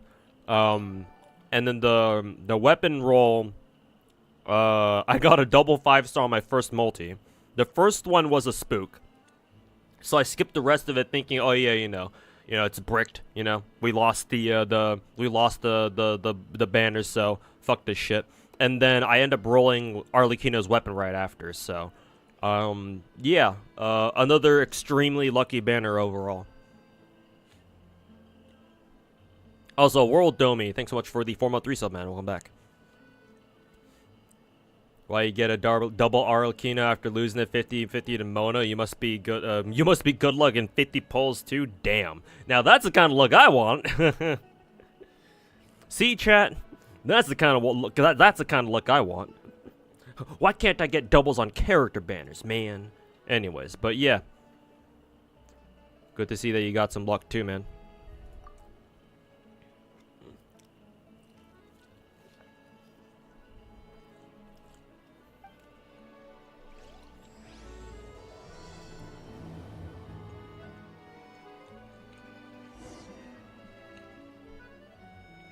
I mean, hell, what's crazy is that I was debating whether or not I should even go live today to stream my rolls.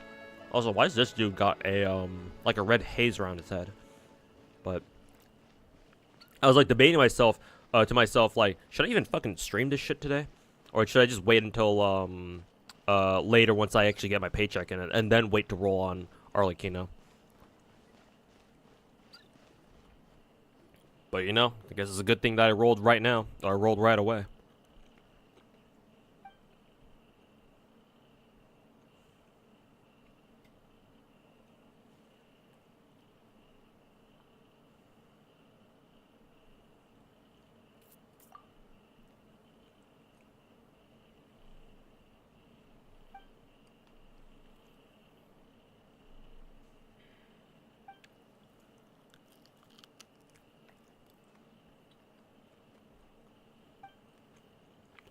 Early thoughts on Arlecchino? Any reason? I don't know.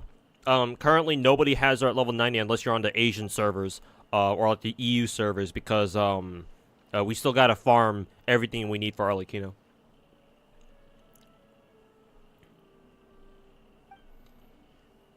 So right now I don't know. Then again, I could do the trial and see how she works there, but trials aren't really the best to like figure out how good a character is. Like, you gotta put them through Abyss at the very least to really get a hold of, get a hang of how good they really are.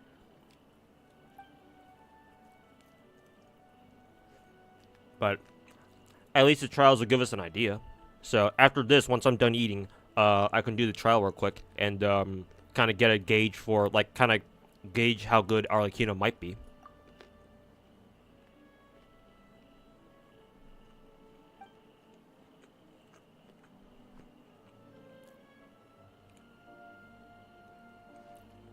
Patch just go live? Yeah.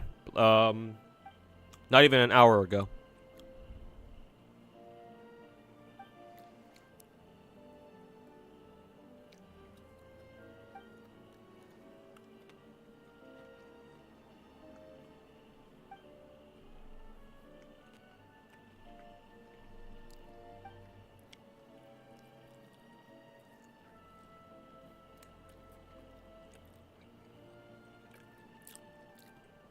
I think everyone got out of patch. I think that sounds familiar, because I know that who is it? Gage. Gage. I know that before, right, like the first 2 years or so of Genshin, time zones actually did make a difference, and so the Asian servers would go live first, and then EU, and then NA.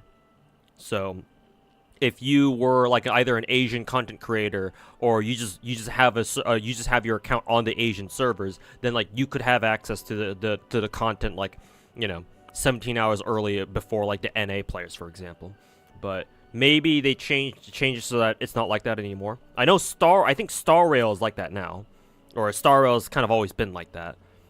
And maybe they synchronized the server openings with everyone for Genshin too. I wouldn't put it past them. Excuse me.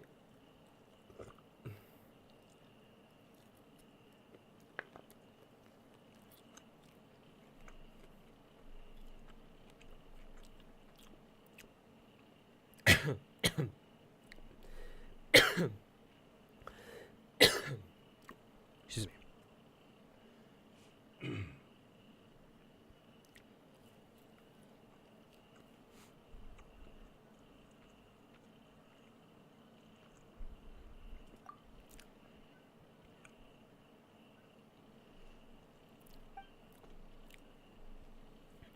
But yeah, that does sound familiar. I think we've talked about it on stream before, or chat's told me about that sort of thing before.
Daydream Club?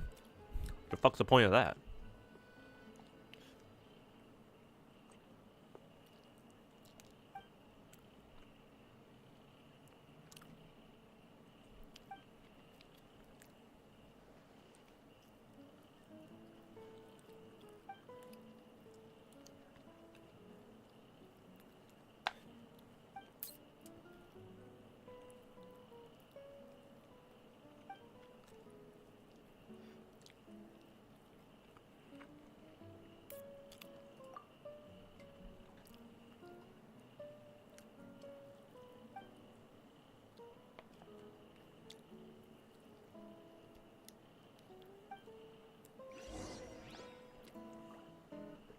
All right.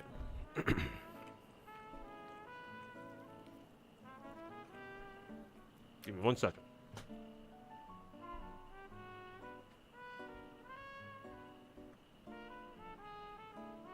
Hana to sake o te ni keshiki o tannou shiyou to shita ga, ano koro to wa mou chigau. Kyūyū to mata.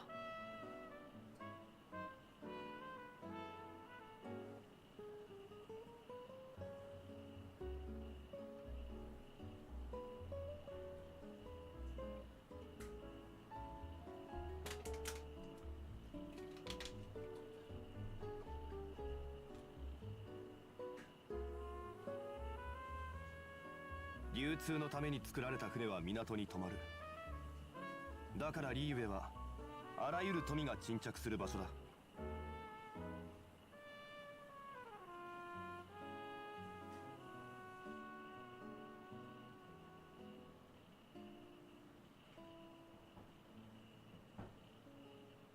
花と酒を手に景色を堪能しようとしたが、あの頃とはもう違う。Okay. Let's go check out. Check out Arlecchino's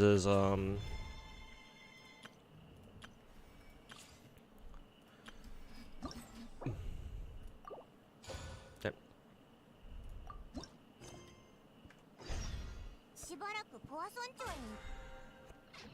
Let's see here.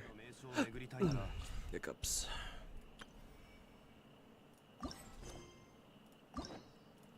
Claim that. Okay.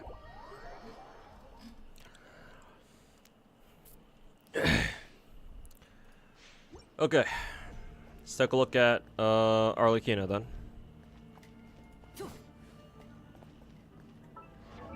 What she got? 77, 120. Kind of shitty stats, to be honest.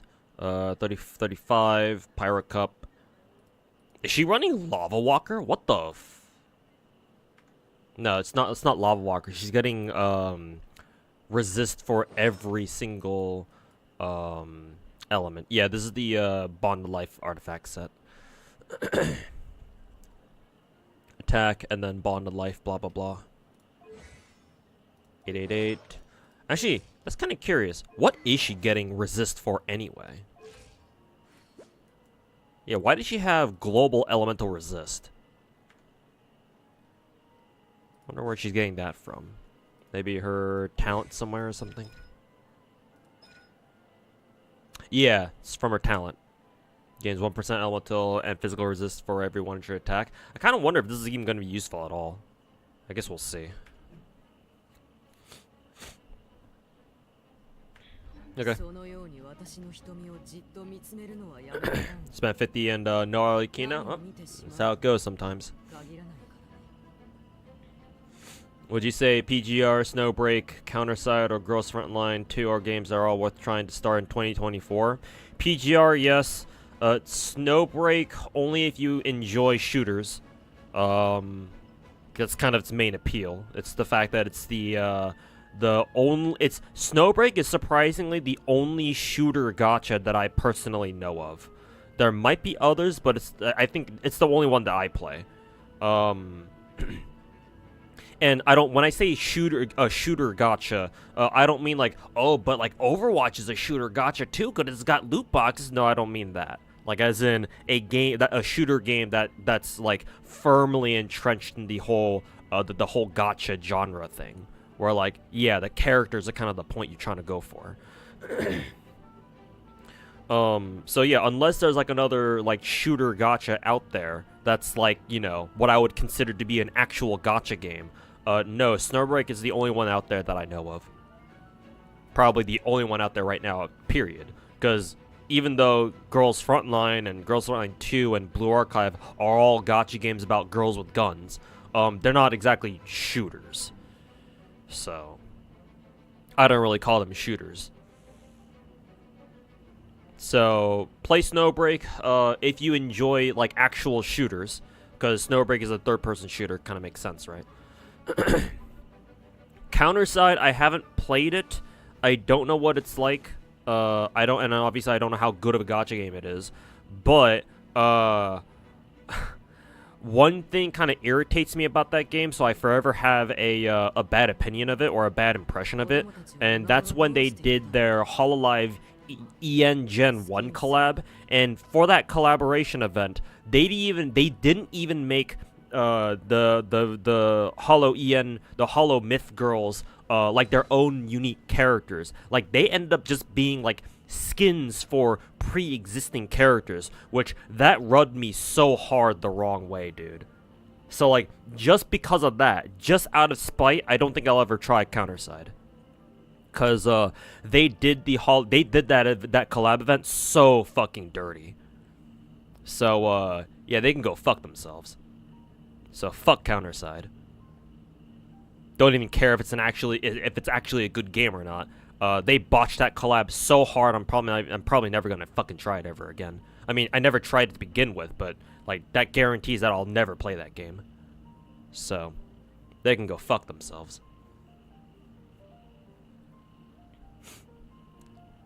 Funny, you got C5 Mona and Lisa is still C1. I mean, you can't ever roll Lisa, so unless you roll on Wanderlust banners. So, like Nikke is technically a shooter gacha. I don't consider it to be one though, because for me, when it comes to shooters, like movement is also very important too.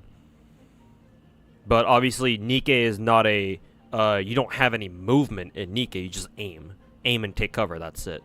It's more like a, it's an on-rail shooter, more like. Because it's literally, Time Crisis, but with big fat anime tits and jiggling ass.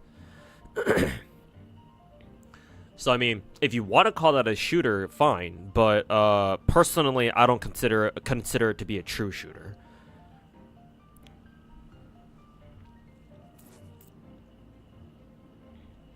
Counterside's kind of like Girls Frontline? Really? The gameplay that I've seen isn't really like that. I mean, actually, in the actual combat, yes. But unless Counterside also has, like, a form of, like turn-based tactics to it, like Girls Frontline does, it's still kind of missing half the gameplay of Girls Frontline. Maybe it does, I don't know. I've only ever seen the combat gameplay of Counterside. But yeah, to be fair, now that I think about it, you are kind of right. It is kind of like Girls Frontline's combat. But yeah, anyways, PGR, yes. Snowbreak, only if you enjoy shooters. Counterside, no. Even if it is a good game, no. Girls Frontline 1? No, absolutely fucking not. That game is way too grindy. Too grindy, too outdated. That's one of the only games, that's one of the only gacha games I'll legitimately say, unironically, don't fucking play that game. Because that game is way too fucking grindy, it's way too fucking complicated for what it is. Like, bro, fucking Mika team thought we're all fucking StarCraft, like, professional Brood War players or some shit with how complicated that game is. Holy fuck, dude. So, no, don't play Girls Frontline 1. Girls Frontline 2, on the other hand, you can try. The problem is we don't even know if it's going to get a fucking overseas server at all or not. Considering how much drama it's been in for, like, the past fucking year or so over in mainland China. So, like, if it ever gets a global server, fuck, dude, I'll be surprised. I mean, I'm still hoping it still gets it gets one, just so I can actually try the game out. But, like, I don't know, man. Not really looking very likely. Wasn't GFL 1 based off content collection? It does share the whole the construction gacha, yeah, but that's the only thing that it really shares with it. Because I'll tell you this much as I don't like Girls Frontline's like gameplay nowadays, it is 1,000 times more skill-based than whatever the fuck Kantai Collection is.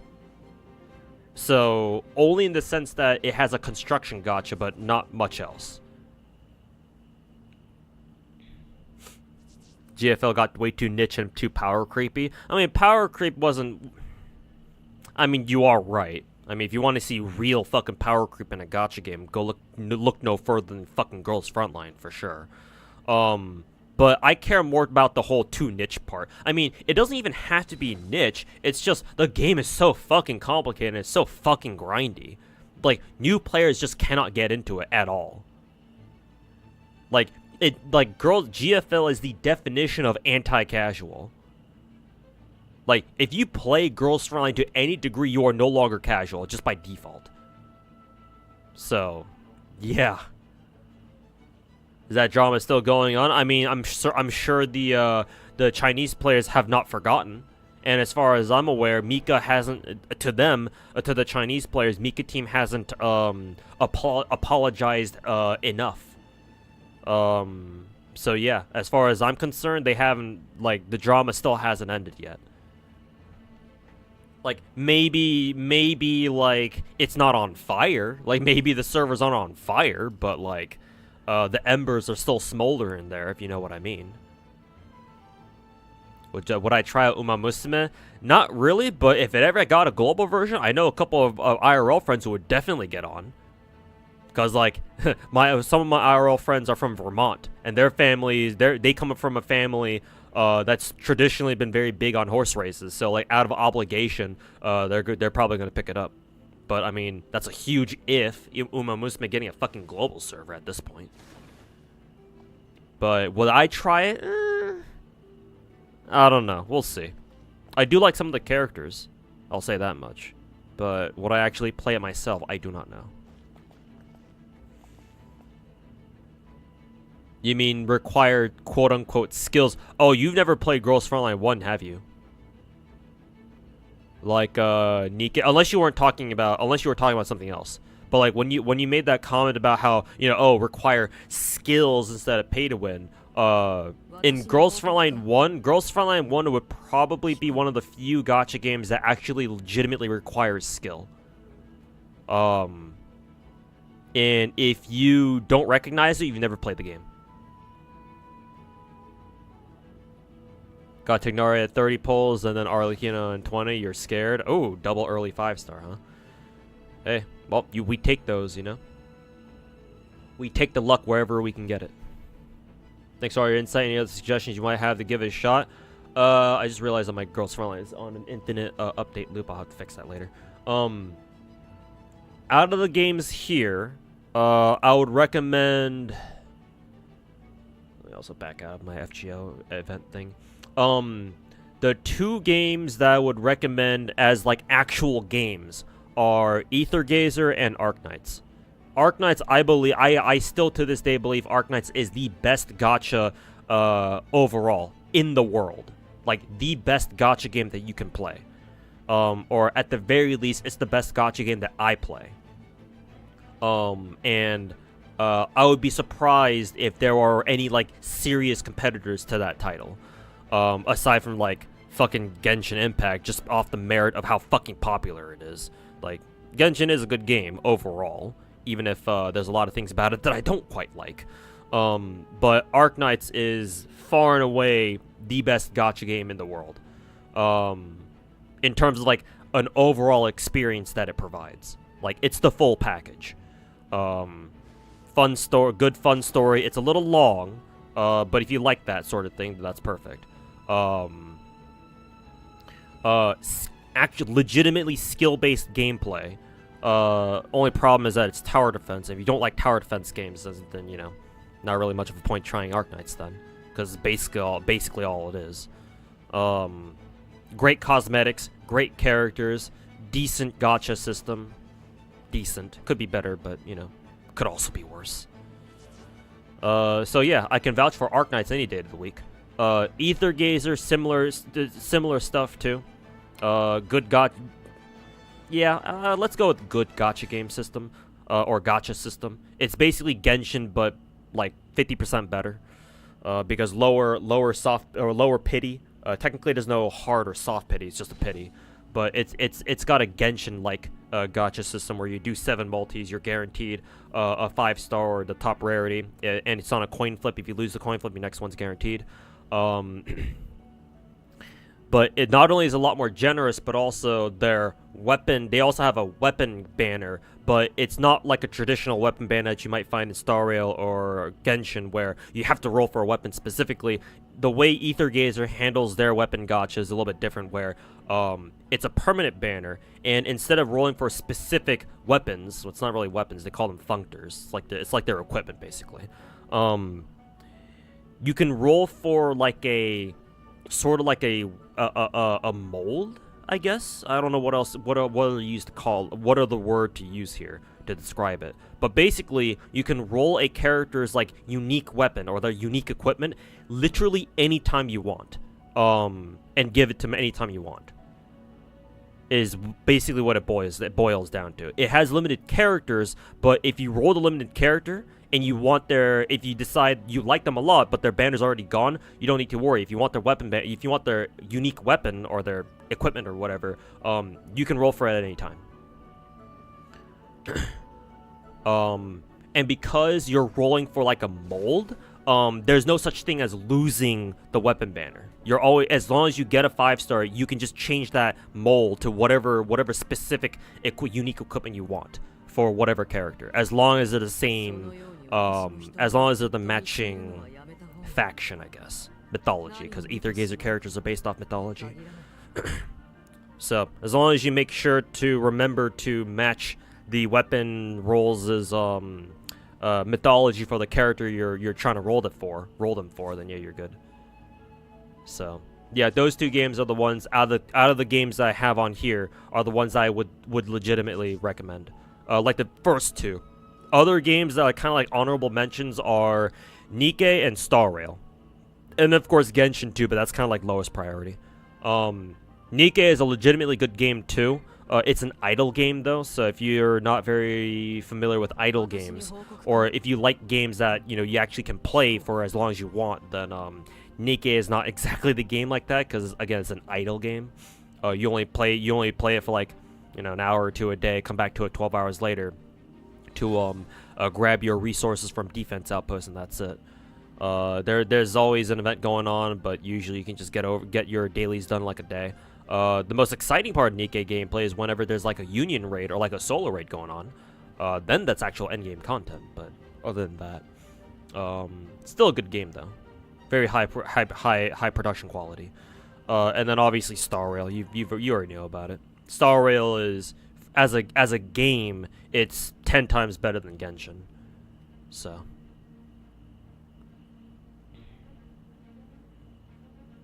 Anything about Uma Musume that doesn't appeal to you? Mainly the characters. I'm not like super, you know, I'm not super giggity over like Uma Musume characters.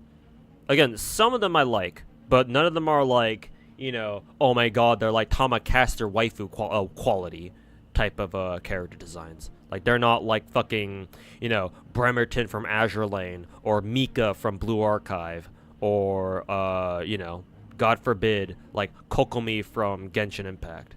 Like, I'm sure they're great character designs, I just don't feel much for them, personally. So, it's mainly the characters. Like, maybe I can get behind the gameplay eventually. Because, I mean, watching those horse races is kind of fun every once in a while. But, yeah, no. None of the characters really appeal to me. But would you recommend FGO? Only for the story. But if I'm only recommending FGO for the story, you can read the story without having to play the game. So, overall, no.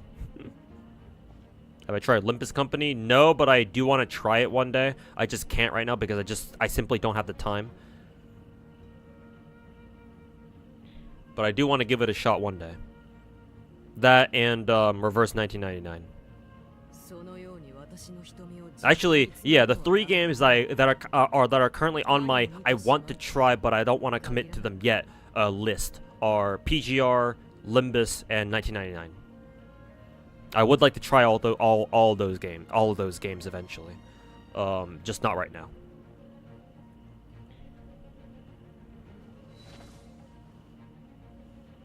Lost your 50 to C2 Gene. Well, at least you have C2 Gene now. That's really, really good.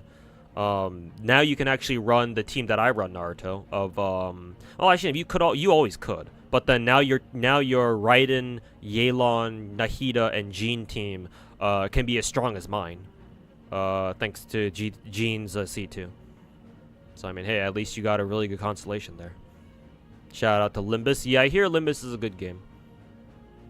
So, good on them. Confused. You pulled banner character. Simply got Chi-Chi. Does that mean off banner pull next year get featured? Yeah, super bright shiny stuff. Yeah. If you got Arlecchino first and then you got Chi-Chi, that means that yes, your next whoever you go for on your next limited character banner is guaranteed. But specifically in that order, if you got Chi-Chi first and then Arlecchino, then no, you're not guaranteed. The order is important. But assuming you got how you described it, where you got Chi-Chi, or no, sorry, not Chi-Chi, Arlecchino first and then Chi-Chi, yeah, that means your next limited pull is your next limited character banner pull is guaranteed. Of all the gacha games, you're probably sticking with Blue Archive and Arknights. You love those two, yeah. Both of those games are really, really good. Whenever Yostar puts out a gacha game, they rarely miss. Like, how many gacha games is Yostar in charge of? And they're all pretty good? Like, bro, like, I think like a third of my gacha games on my screen right now are published by Yostar. Right? Arknights, Blue Archive. Well, Blue Archive is published by Yostar in Japan, so that still counts. Azure Lane... Ether Gazer too, actually, yeah. Ether Gazer as well. So, yeah, like 4 out of my 9, like my 10 games, I think, are all published by Yostar. And like even beyond the ones that I play, like they have like what Mahjong Soul, which is super popular in Japan because Mahjong game. Funnily enough, they're having a Blue Archive collab right now. And I'm sure they have a whole lot of other games, gachas that they're also in charge of. Reverse is also pretty good too. I've also heard very good things about Reverse as well. Yeah, Limbus and Reverse seem to have pretty good reviews, and pretty good reputations. So yeah, maybe one day I'll be able to try them out. Just not right now.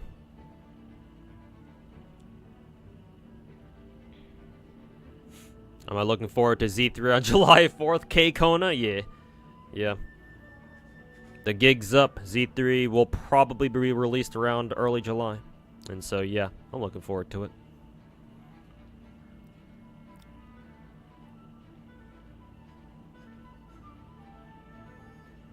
Getting Arlecchino and double 5 stars really put me in a good mood. I mean, yes, but even if I didn't get that, I always like answering gacha-related questions anyway.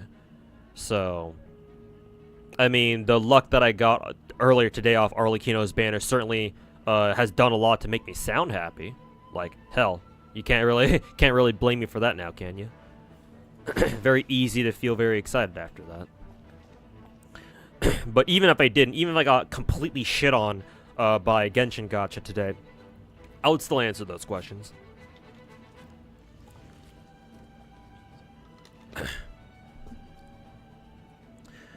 Stream interaction is far more important than any silly streak of gacha luck. I'll tell you that much, especially for a 100 viewer streamer Andy like me.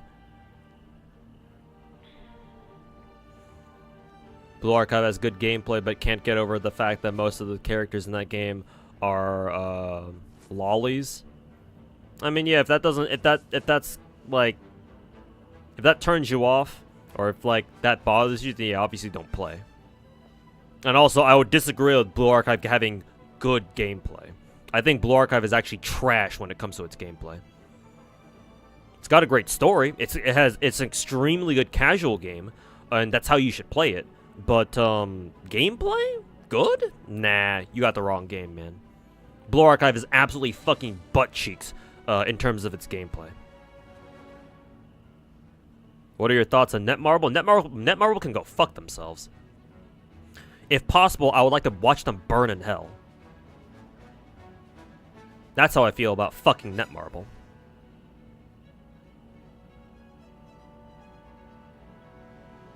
That's why you the GOAT.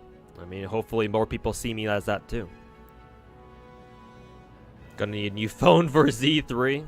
Oh boy, we're gonna be dual wielding phones once Z3 comes out. Or maybe you could get one of those the phone that has like that foldable screen or some shit. I think I talked about this before. I think one of my IRL friends has one of those phones, so you can play like Star Rail, another gacha game. Star Rail like on this top screen, and another gacha game on the bottom one. Arlecchino has an extremely long idle animation of her just chilling in a chair. Who also has an extremely long idle? It was Nahida, right? Just like Nahida, how long Nahida sits in her swing for. Or Dendro swing for.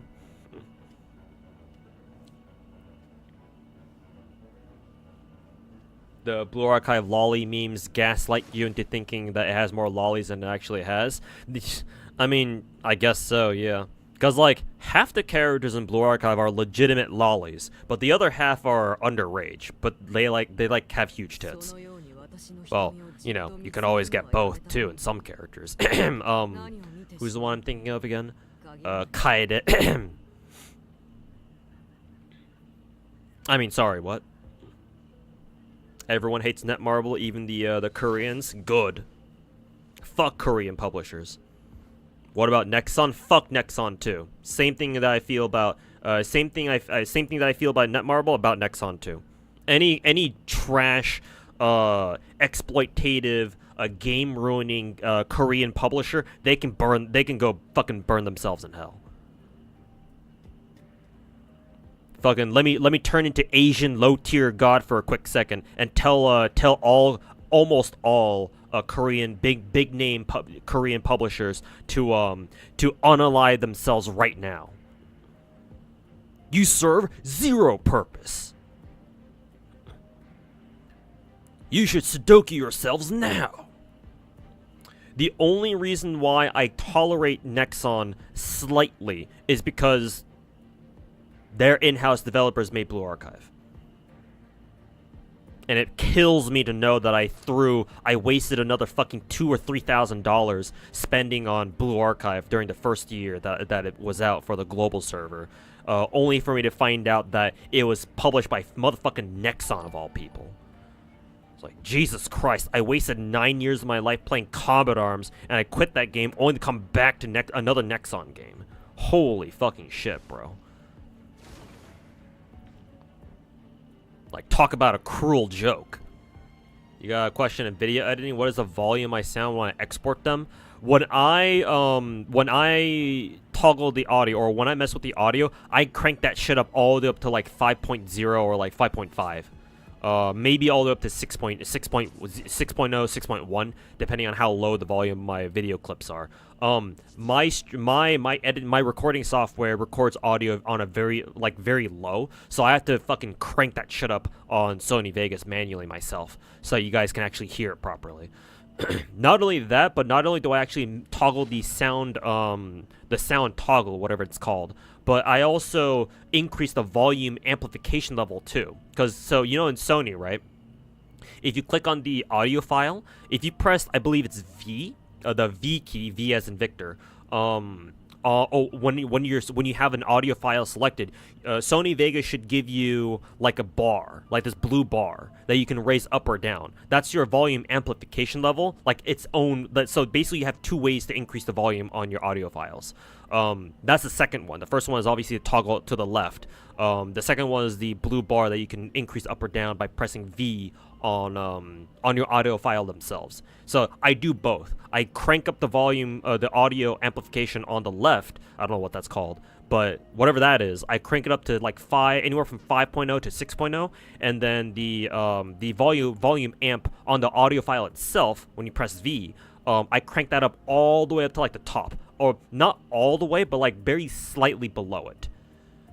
And both after doing those two, then you can hear my audio files properly. But I'm pretty sure it's because I have my volumes on my computer like set like really, really low. But that's always what I've had to do. Just to answer your question. You keep spending money until you get her. I mean, regardless of what I say, Naruto, you're probably gonna get her anyway, right? Did you earn up something? No, not really. I don't think so. What's the order of the wish history? Is the beginning the 10th or the first pull? The beginning is your most recent. The first page holds your most recent rolls. So most recent, and then the more you keep flipping to your pages, the older your rolls get. So in other words, if you want to see how much pity you're sitting on for the next banner, just count how many non-gold items there are until you see your first gold item.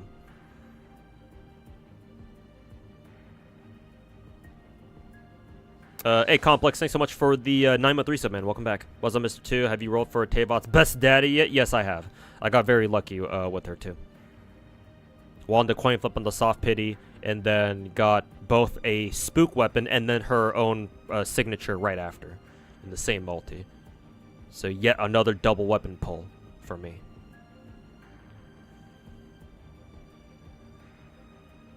Yeah, unlock the boss. Yeah, you have to go through like her world quest first to like unlock the boss or some shit. Nexon has done a decent job of Blue Archive. Yeah, because if they don't, the Koreans are literally gonna go to the headquarters and burn their building down on the spot. Yeah, Nexon ain't fucking around with Blue Archive. They know that if they fuck up with Blue Archive, it's actually all over for them. So no, Nexon Nexon is basically holding themselves at gunpoint to make damn sure that they do not fuck up with Blue Archive. Cause they got extremely lucky that Blue Archive blew up in Japan like it did. Because in the beginning, right? In the beginning, Blue Archive wasn't really like people. Blue Archive. It's been so long since Blue Archive blew up that a lot of people have forgotten that it wasn't that popular of a game at first. It was a pretty shitty game when it first came out. Like think like year 1 JPFGO, like fucking like 4 Saint Quartz per roll type shit. Right, because the OG year 1 JP Blue Archive, their gacha was trash. Like it was a lot more expensive than it was now. They pulled an FGO and they made it cheaper like a year in or some shit. But yeah, they got super fucking lucky that they put out a Bunny Girl event. All of a sudden, where'd all these new players come from? Holy fuck! And like Nexon doesn't want to let go of that, man. Blue Archive is a fucking money printing machine for them. With obviously with all the gacha sales they make through the game itself, but also with all the fucking merch that they sell too. And not only that, but you also have the anime coming out too. Yeah, hell no, Nexon ain't going to risk anything when it comes to Blue Archive. They're going to play that shit safe. So all the them doing a pretty reasonable job with the global servers and whatnot. Yeah, they fucking better. Because remember, the global servers are also on the same timeline as the Korean server, which is very odd to think about, but that's how it is. So because the updates for global and Southeast Asia and the Korean servers are all synchronized, if they fuck up with one region, they fuck up with all of them. And so if they fuck with the Korean region, the Koreans are gonna be all up in their ass about it. So they are not they're not messing around. They're not screwing up with this game. They can screw up with any other game, but not Blue Archive. So they ain't fucking around. They locked in. The whole locked in meme that's going around on Twitter these days. For the past month or so. What was the biggest scam Nexon did? I'm sure they've had a lot of scams. Personally, the one that relates to me the most is when they fucking sold off Combat Arms to like another publishing company. I think their name was like Veloff or some shit. And that's when I lost my my OG Combat Arms account. So yeah, Nexon can go fuck themselves. When will the video and guide be up? Jesus, man, I haven't had the time to work on my Akron video at all. Honestly, that'll probably come out like a year, like a week, at least a week from now. Not even then, I'm not even sure. I would have to work on it either over the weekend, but I kind of don't want to do that because I want to go through 2.1 Panakini story over this weekend too.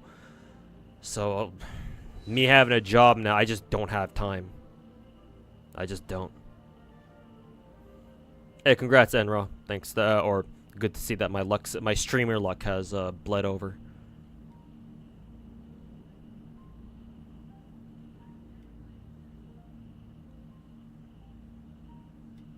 You need Wuo to drop now? It'll be here in a month. Don't worry, it'll be here before you know it. Should you watch the Blue Archive anime? Is it good? I thought you didn't like the fact that half the characters in that game are lolly. So why do you want to watch the anime? It seems pretty good so far. I haven't seen it. I haven't seen or heard anything like egregiously bad about it. You think they're aware enough to the point where Blue Archive is still going strong right now? Yeah. And also recently on the Japanese server for JP Blue Archive, there was a bit of drama where some of the Japanese translations in game were kind of bad, or like the Japanese localizations. Apparently, they were like the Japanese players found them like very unnatural and very like awkward, and it seemed to be that the Japanese players would much prefer having translations that kind of like fit the syntax. How do I say this? They just want a really a smooth translation, something that hits closer to home, rather than like a pure one-for-one like translation. Because I believe that drama was about how like one part of Blue Archive story or whatever was like the devs translated it into Japanese, but they use like very exact translations, that sort of thing, to like preserve the original like intent or like meaning as closely as possible. But the Japanese players didn't like that. And so, yeah, the Blue Archive devs were like, okay, like we get it, we're our bad, we're gonna fix that right away. So yeah, I would say that Nexon is still locked in.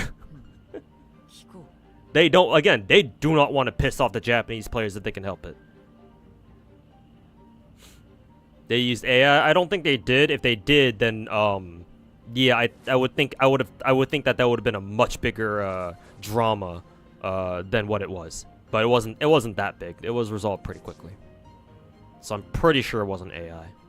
Did you miss the rolls? Yeah, Fade Echo, unfortunately you did. They weren't very long to begin with because I got very lucky.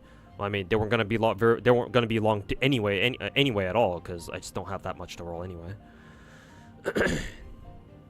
Yeah, that's a good way to put it, Lazy Devil. Yeah, they wanted a more liberal translation rather than a literal one. Yeah, and yeah, it didn't read very well, so yeah, they didn't like that. So it's almost like localization is just as important as an accurate translation. I still think that like you can have best of both worlds, because I see arguments for both, obviously. And I'm just sitting here thinking, like, how hard can it be to, like, provide both, right? If, in my opinion, if you're a localization company, or like a studio or whatever the fuck, or not even that, let's take a step back. If you're a gacha company, right, and you're looking for a team to like localize your game for a certain region or whatever, right? Like, if you end up not doing a very good job of it, or like you translate you like. If let's just go with that. If your localization job doesn't turn out to be very good, in my opinion, you just didn't pay them enough. Maybe obviously it's not quite that simple. I would hope that it's not. But like I earnestly believe that you can have the best of both worlds. You can have um a translation that both reads very well and also preserves the original meaning as closely as possible. And wherever there's like, if it's like a little bit awkward to like get the original meaning of the meaning of the original script in there, then all you would need to do at that point is just like add like a footnote or something. Though to be fair, that'd be kind of awkward to do on a gacha game. But like, shit, man, somebody like, I can't imagine it's gonna be that hard. Somebody should be able to figure it out. Like most gacha games have like a text history, right? Where you can go to you can hit a button to look back on what you read, and then if you see like a little footnote there, you can go back into the text history, and you can open up that footnote, and it'll explain to you a little bit more about what the original script was like, or what it was originally meant to convey, in case the actual localization didn't convey it well enough. But most localization studios or teams don't go that far because I assume they're not paid enough. So, yeah. Hope it went well. At least, yeah, my rolls did go well. Thank you. Thanks for asking.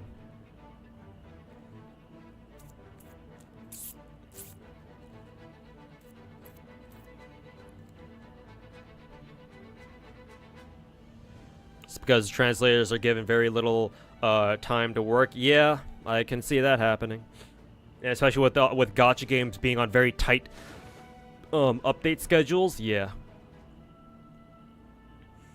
but I mean that's why you gotta hire more translators, and more localizers, and fucking pay them more. Make it worth their fucking time, man. But it all goes back to the dev studios or like the publishers. They don't want to have to spend that kind of money most of the time.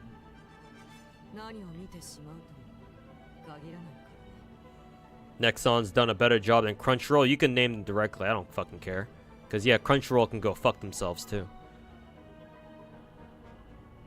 Say it with your chest. But yes, obviously, Nexon has done a better job than fucking Crunchyroll. That doesn't excuse them for all their past crimes. So for now, so long as they continue to do a good job with Blue Archive, specifically and only for Blue Archive, I will say, okay, Nexon is actually doing a decent job.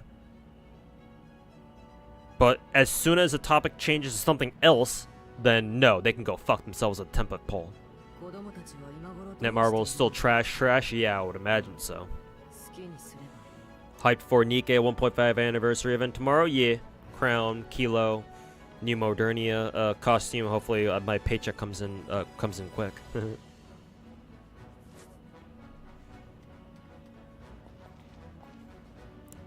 Talented translations need proper time and funding. Yeah, which is why, you know, localization, like actual good localization effort, is very rare. It is extremely rare.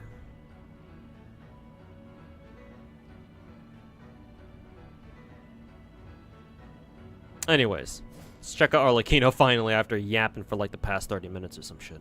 What time is it right now? I know I can't be streamed for too long tonight. I think I have another hour tops. Oh yeah, we've already seen her, I've already seen her, her attacks, or auto combo. I just noticed, but Arlecchino doesn't really move her body very much. Like, she there's no flourishes, I don't think. Her animations are extremely exacting.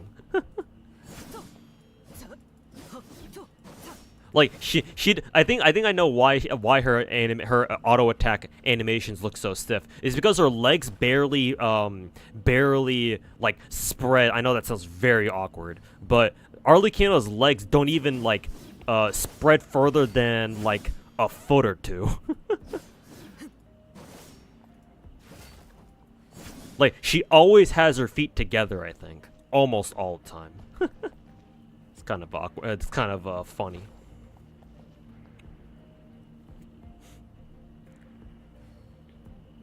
The unexpected Mori Calliope. We didn't think we would get. Do you see Mori in her? I mean, obviously the scythe, sure, but... I don't know, man. She don't really remind me of Mori. At least not very much. Not now, anyway. Anyways. How her skill work?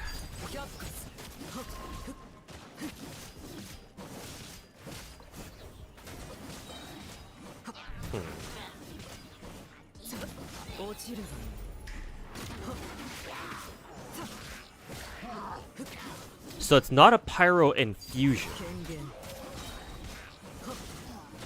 No, it is. It is a pyro infusion. So why did it infuse there? Maybe because she needs to like hit a certain number of enemies. Excuse me. Weapons a must for you? Yeah, it's fucking sick for sure. And I think you guys in chat were saying that the scythe only appears when she actually has her signature, right? And it won't appear for if she's got any other spear. Honestly, she reminds me more of a Bloodborne character. Because she dresses like one, and then you can consider her signature weapon to be kind of like a trick weapon. Considering it morphs from a spear and turns into a scythe. Or a sickle, whatever you want to call it. I mean, hell, Chlorinde is... We're going to get Chlorinde next update, so... Not very surprising. Style or cutting corners? No, style. MiHoYo doesn't cut corners in animation. If they did, we would know. They're not going to cut corners in animation because they focus a lot of their resources into making their characters look good. Because if they don't, casuals won't roll for them. Casuals and normies won't roll for them. So no, Arlecchino's animation is looking very stiff. It's more of a stylistic thing. It's not them like being bad at animation or whatever. This is a conscious animation style for her. Because obviously it fits her character. Lady Maria type shit? Yeah, probably.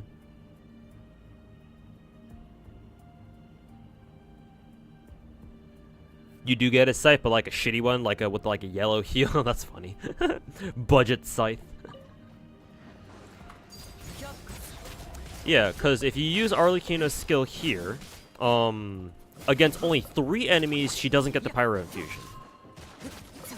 So when does she get it? She gets it after she kills enemies. Her ult seems really strong too.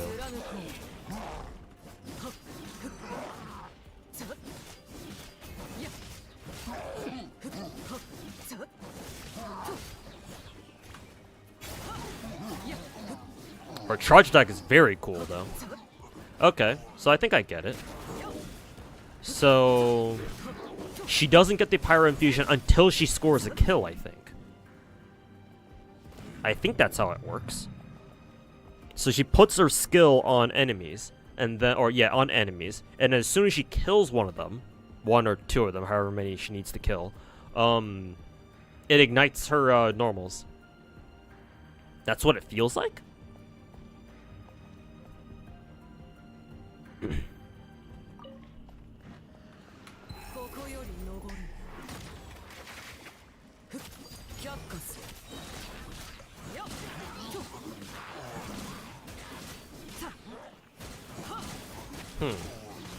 It seems like she also has 2 versions of her charge attack. Because didn't Arlecchino use like a charge attack earlier where it was like a really buffed up one, like a really beefy one? But then these charge attacks aren't really that impressive. Huh, that's a unique animation. Nobody else in the game has something like that. Oh, this is her flying ability. I was wondering how you could trigger it. Either kill or see. Oh, okay. It has synergy with her her ultimate. Okay, her burst. Cool.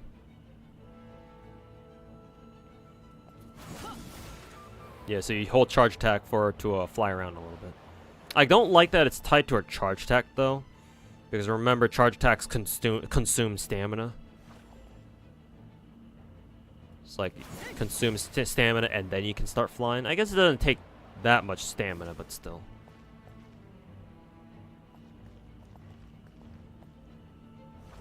She looks weak? Hell no, man. At least I don't think so. Yeah, personally, I don't think so, man.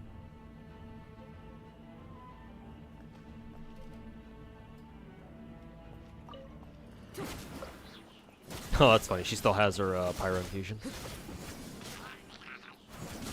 But yeah, I'm kind of interested to know how she's able to activate her her supercharge attack. Or where did she get her supercharge attack from?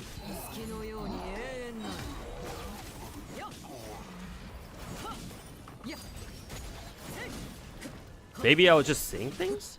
I don't know. One of her charge attacks I did for her seemed like it was really, really strong. Like it was like noticeably more powerful. Maybe I was just seeing things. What's the game to the right of Blue Archive? Oh, Azure Lane. You're talking about the game that has the girl with the humongous tits, right? No, that's Azure Lane.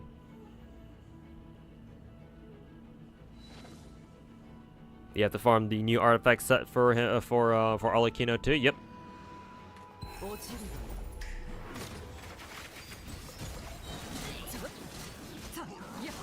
Yes, sir. It's time to grind.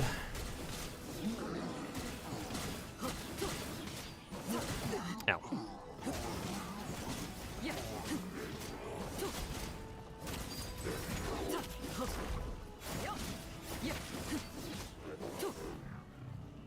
Huh. Maybe you can activate Arlecchino's pyro infusion just with a charge attack.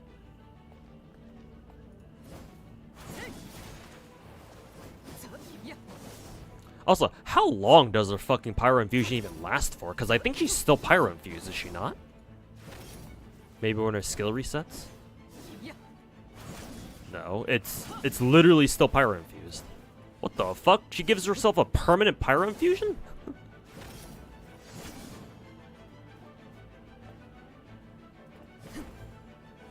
Something about bond of life. Ooh, okay. That makes sense then. Yeah, if it's tied to her bond of life thing, then yeah, okay. Gotcha.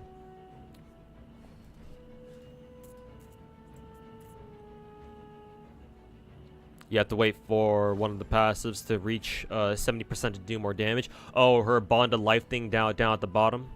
Okay. I'll try to keep that in mind.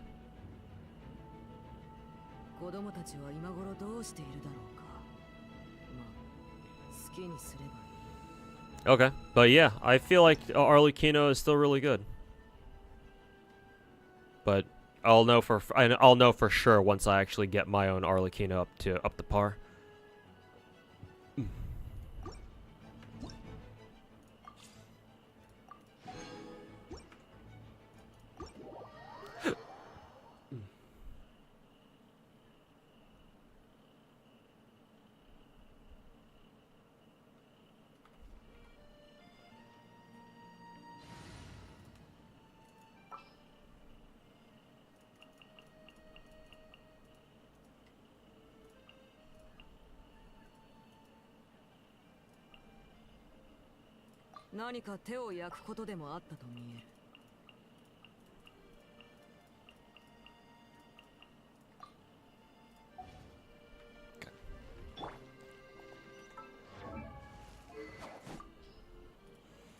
And then if I were to give her another spear, like my spare staff of Homa that I have for some reason.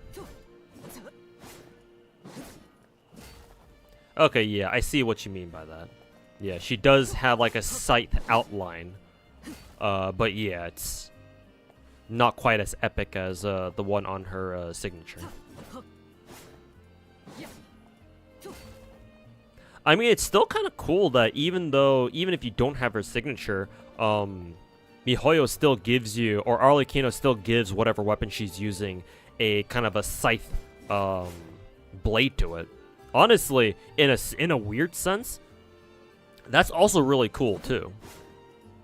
It just doesn't look as impressive as, obviously her own signature does. You can kind of pretend that, that Arlecchino kind of has a light scythe.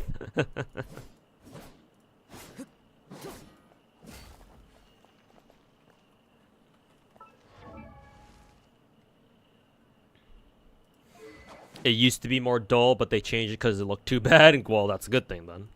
Yeah, it's a good thing they changed it then. At least it looks sort of nice. Yeah, I mean, not even sort of. It does look nice. It's obviously not quite the same as this though. So yeah, like Arlecchino's scythe looking like this. I think like justifies them making the default scythe look a little bit better, you know? That's just me. That's just my opinion.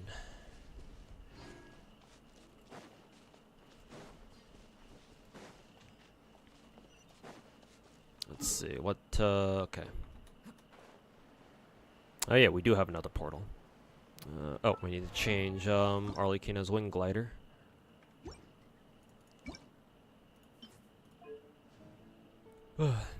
We'll give her the water ones because Fontaine.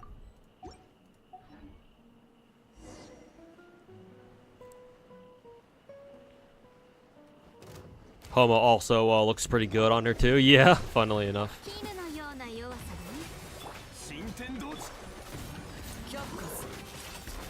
Ow, ow. Oops, she's dead already. Oops. Level 40 character, gone just like that. No! Arlecchino, no! No! Rare shiny cat.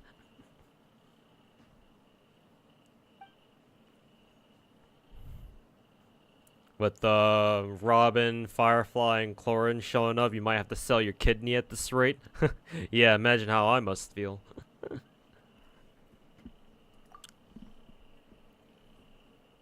But yeah, best of luck with all the upcoming Gacha characters, man.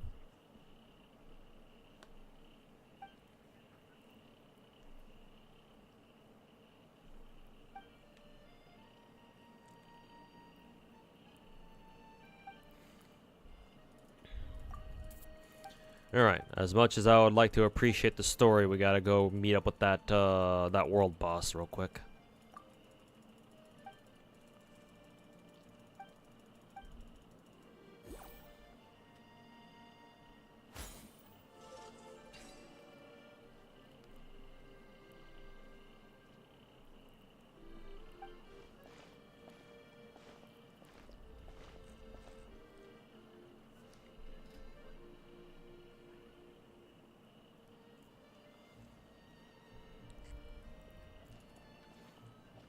I'm assuming this water must be Fontanian water, where we can swim down into it.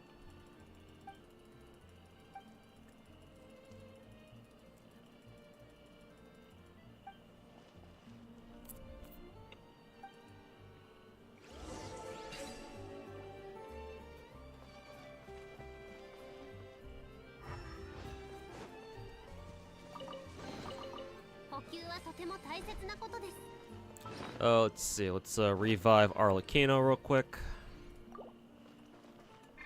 Technically, we can still heal Arlecchino here, no? Yeah, we still can. Whee!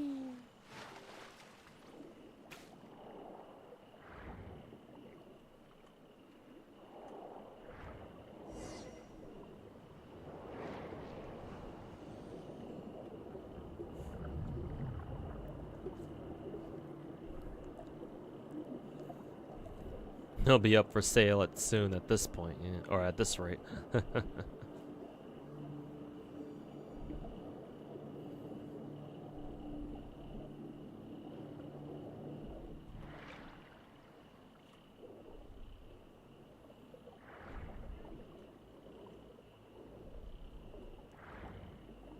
Will Arlecchino pop out of the water?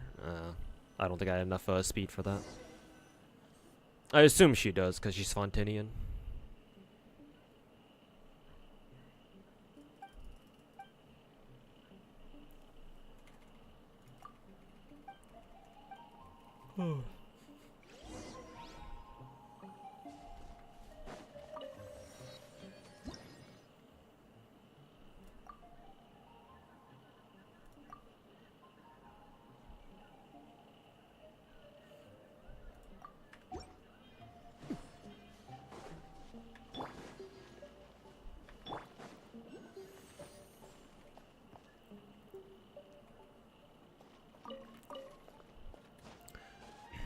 This kind of feels like the Fontaine storybook quest all over again.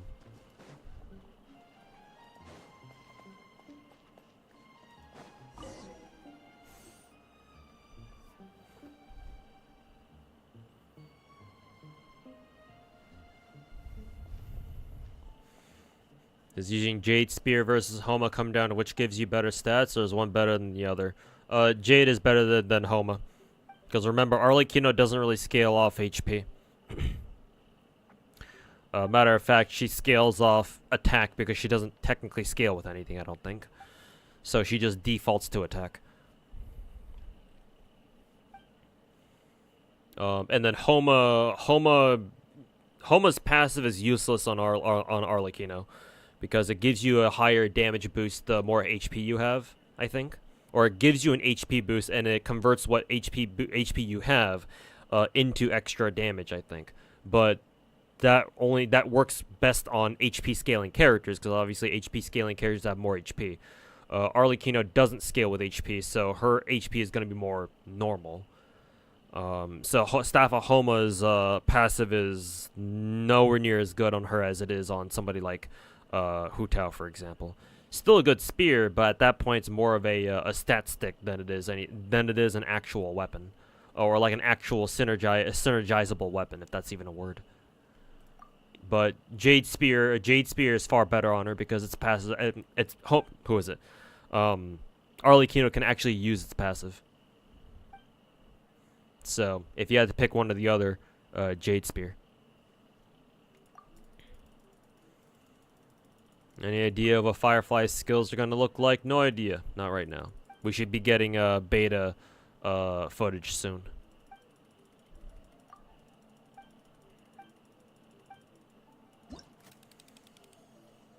Oh, is it the second, who is it? Is it the second Star Rail drip? Yeah, because it is 9 o'clock right now.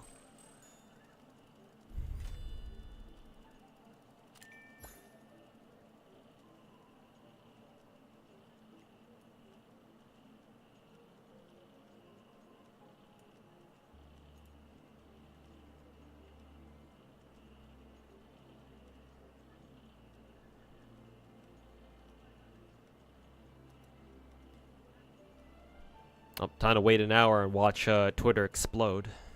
Also, what the fuck are we doing?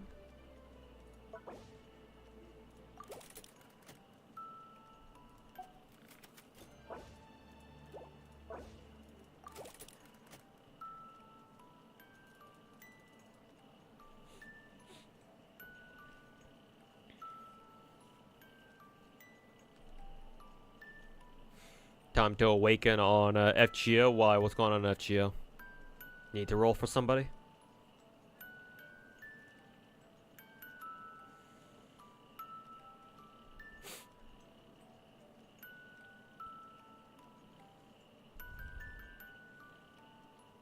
Oh, is tonight the first night of 90 plus? I must be so far behind then.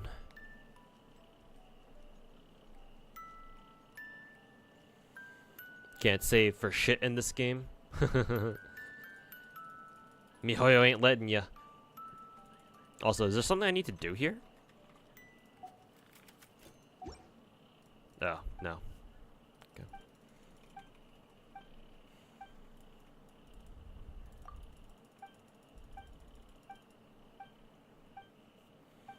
Trash event in FGO. Doesn't really feel much different from the others.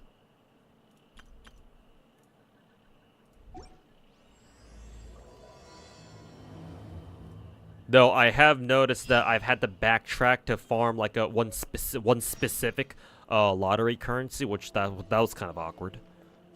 But other than that, Just feels like any other event, personally. Also, what is... Oh, we gotta fucking... give it books or some shit. What does giving these things books do? It's not that one. What about down here? Does this give anything? Can't go through there yet. What about down here? I don't want to go down there just yet. We'll just follow the main quest for now.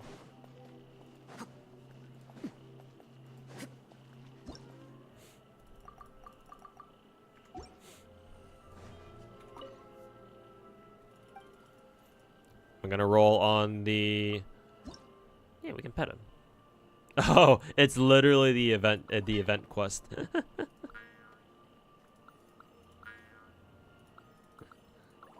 It's literally the event gameplay.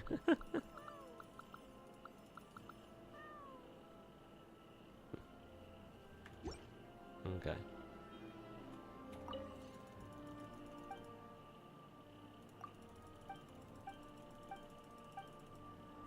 They're gonna roll on the railgun collab. Yes, I have 55k primos, so.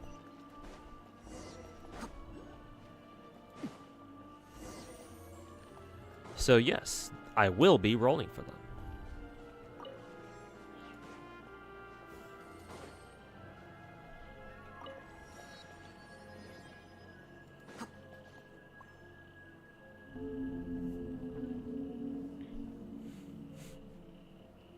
Hey look, it's the whale boss.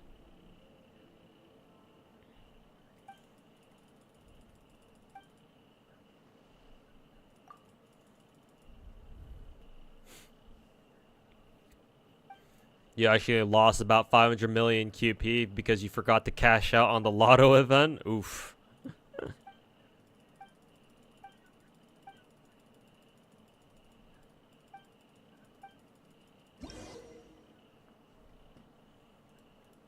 Ugh, all these fucking world mechanics. I don't care. I just want to fight the fucking boss. Just take me to the boss.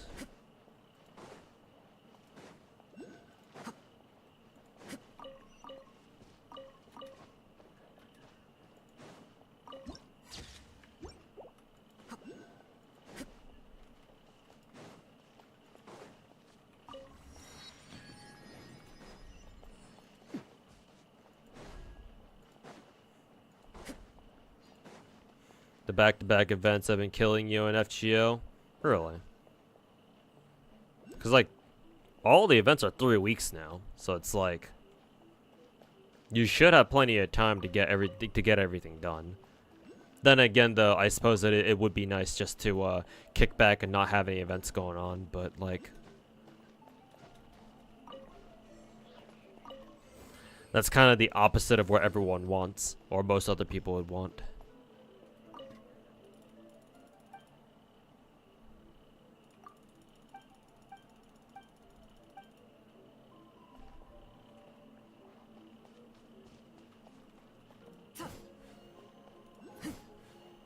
What do I have to do? Take the blank score?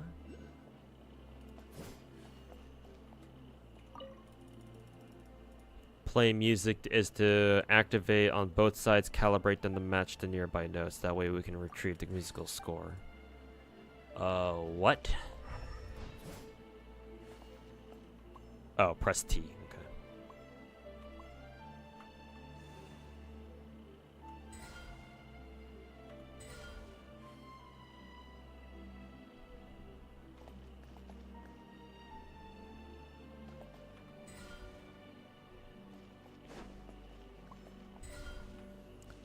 No fucking clue what I'm doing.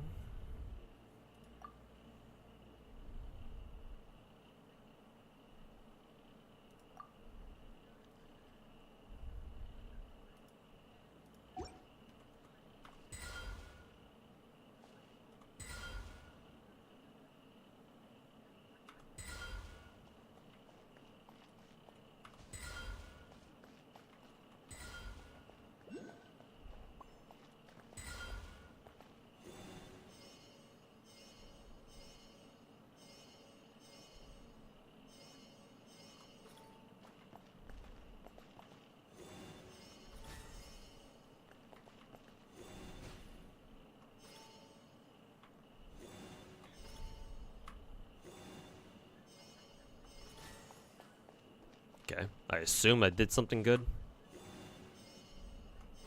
Yeah, there we go.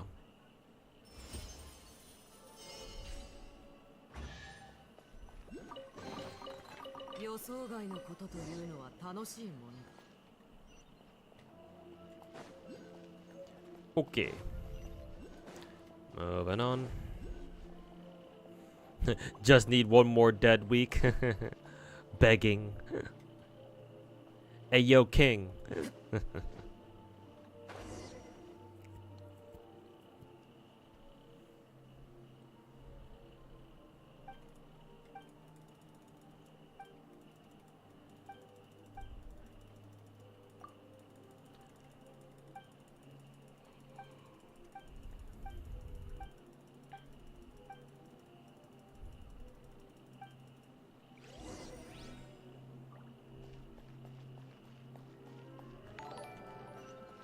Let's see.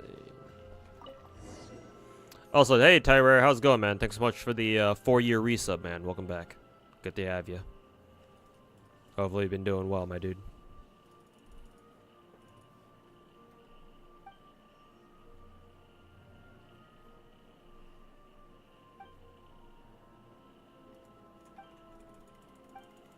Hey, look, it's Dr. Ratio.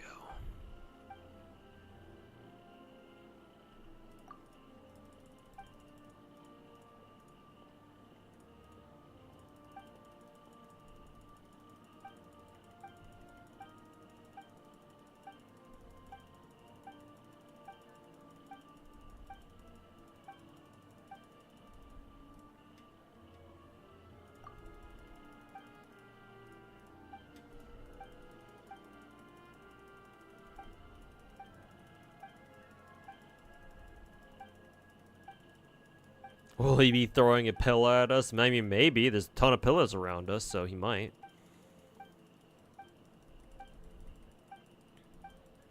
Throwing a piece of chalk at us, too. Just waiting on Genshin to finish downloading. How's my day been? Slightly better than what's been going on, at least. So, there's that. Defeat the golems. How will we ever do that?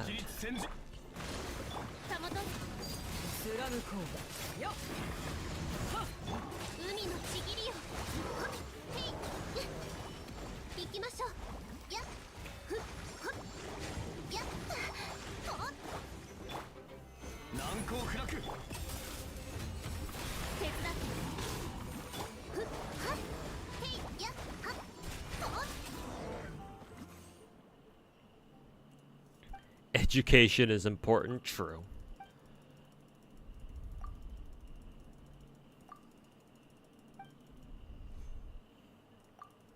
Yeah, we can ask you more dumb questions later. Right now, just take me to the fucking elite boss, and I can start beating the shit out of him.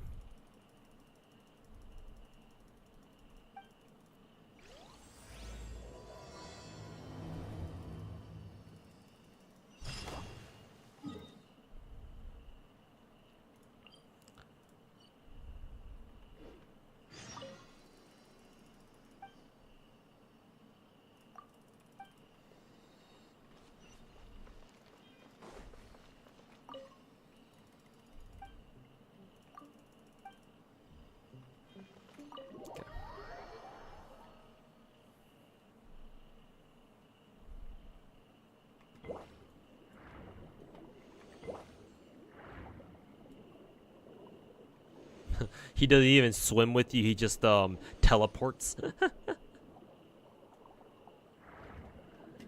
Wow, lazy mutt. There's the big ol' whale boss. Well, it's not the whale boss, but big ol' fish.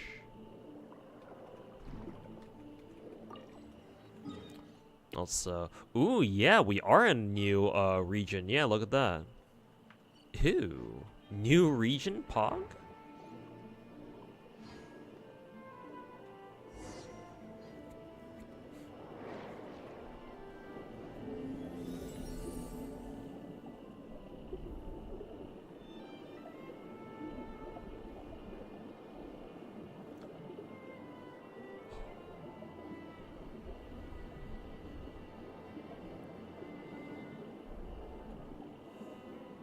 Looks like our fish friend is stuck. Oh, the nose. Your pile of unexplored regions keep getting bigger and bigger.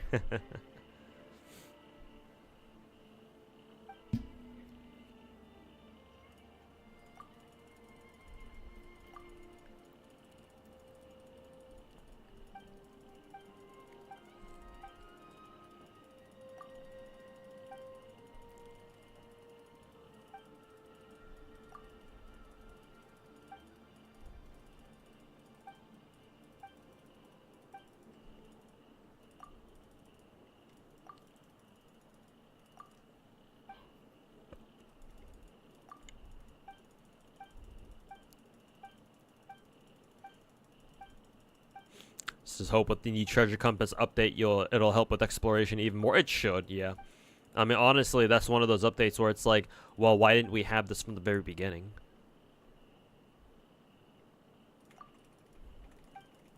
But yeah, it should still help, even if it's like 3.5 years late.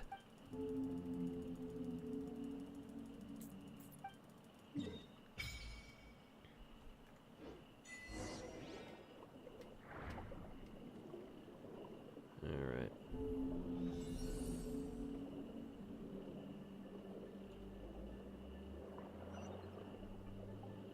Let's grab at least one teleporter.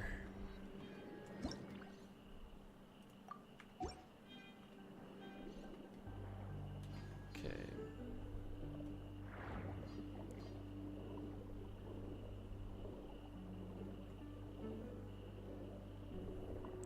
I assume we gotta go in this way.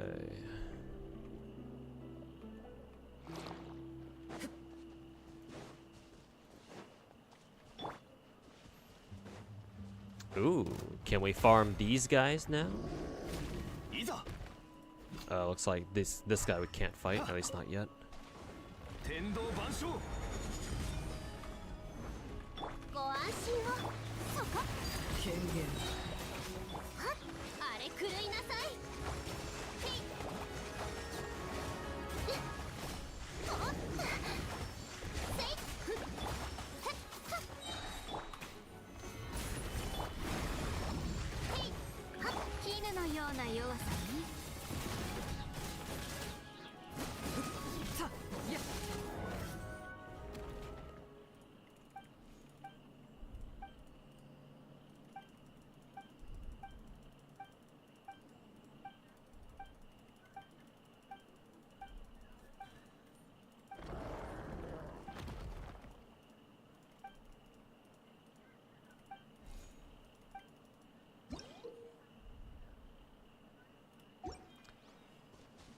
Okay.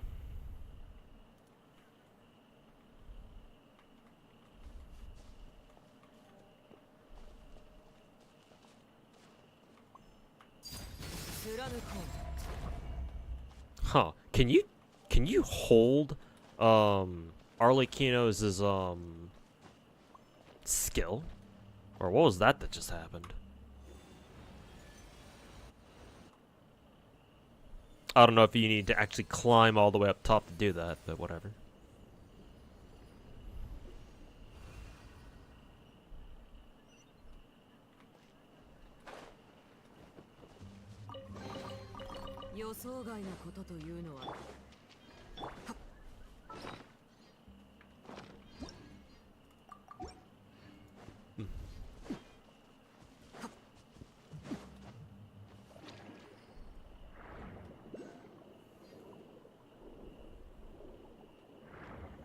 Alright, onwards to the next part.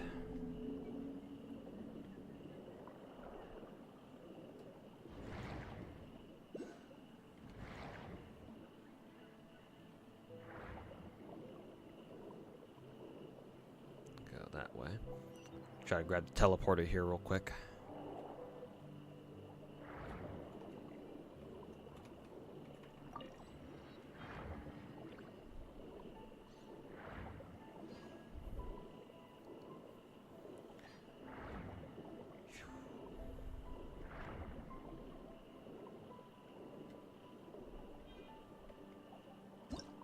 Big ol' Big ol' fucking... Oh, that's supposed to be an anglerfish. I just realized. Deep sea looking thing.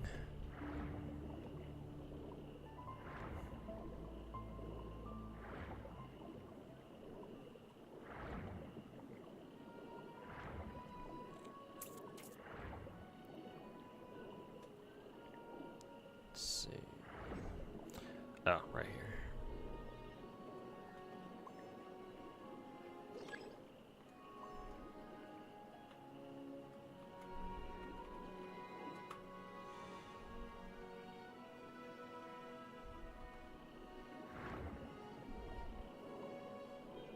Let's see. Yeah, it's literally called the anglerfish. Anglerfish.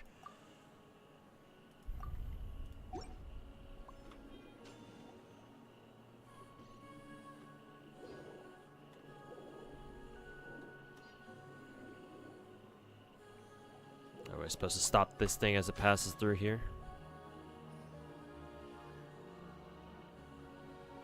Not really. Doesn't really seem to do much.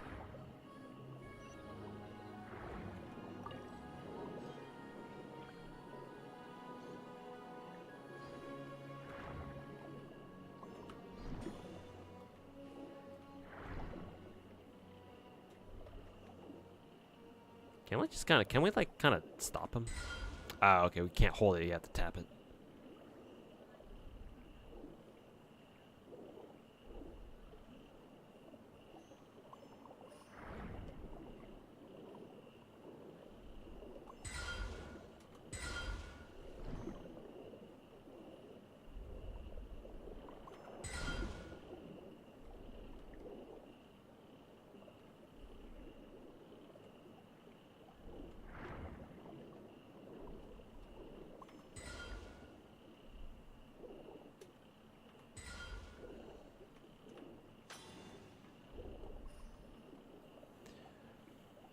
So hold E to make them move again, and then tap E to make them hold in place. Got it.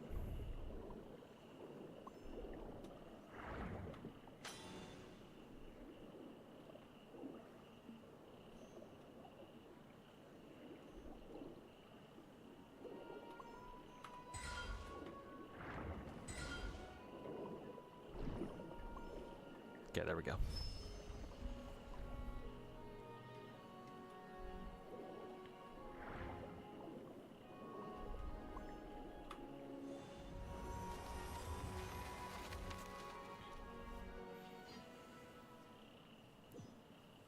This patch reduced the size of Genshin by 20 gigs, and it's still 90 gigs. Really? They actually reduced the file size? How'd they do that?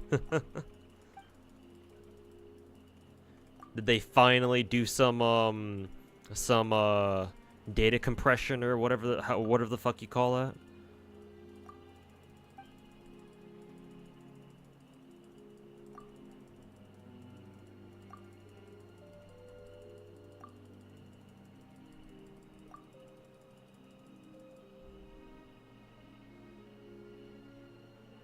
Optimized and compressed Fontaine textures. I see. Gotcha. But hey, good on them for actually reducing Genshin's file size. I'm sure that's a huge that's going to be huge for mobile players.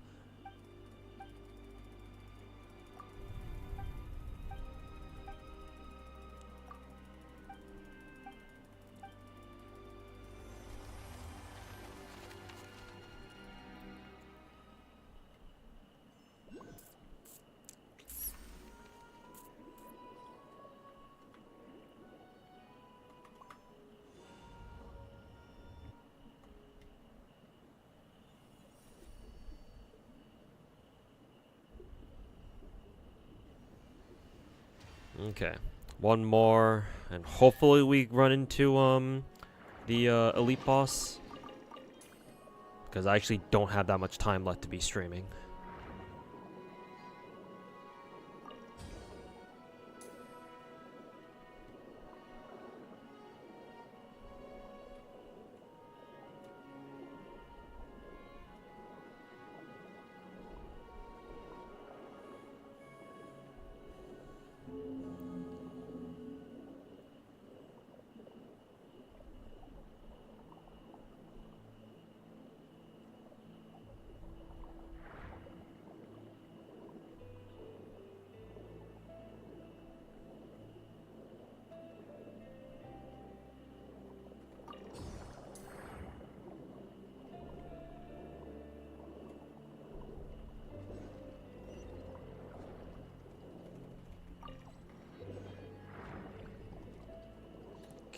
Where's the last one? Over here.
Cool, we get to fight them instead. Gimme your shit.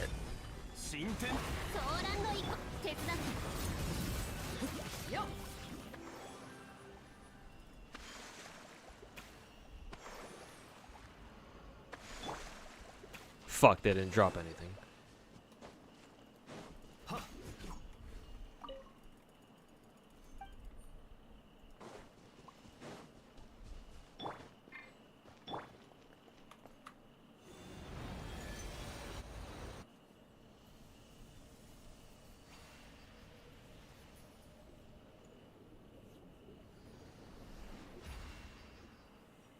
Taking more than an hour to download is what you don't like about Genshin patches, besides the increase in memory needed. Yeah, unless you have like a beefy PC or good internet speed. Yeah, I've been told that Genshin download speeds through their launcher is kind of ass.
We're talking to a swimming cat in an air bubble and a giant fish made out of energy, who kind of looks like the whale boss.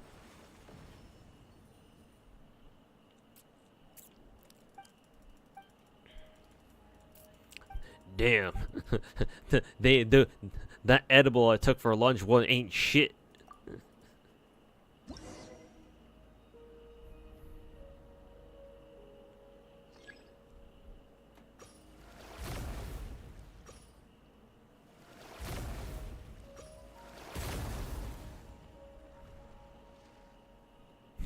Weird little press space simulator there.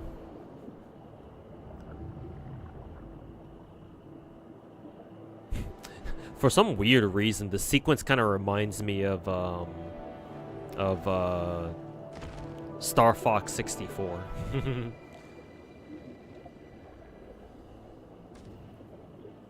When you like fly down into the final shaft or tunnel or whatever to go fight Andros.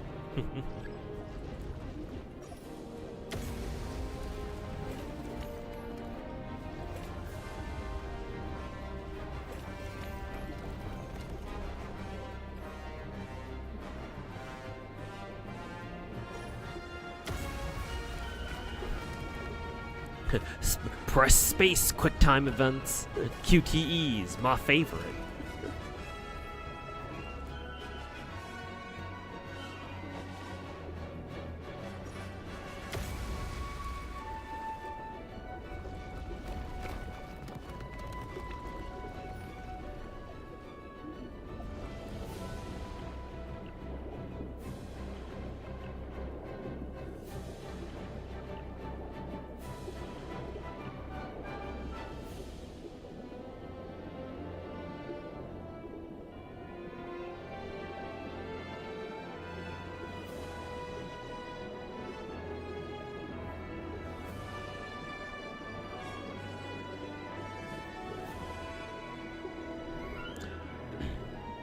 Cool use of camera angles there. It actually looked like a cinematic shot there for a second.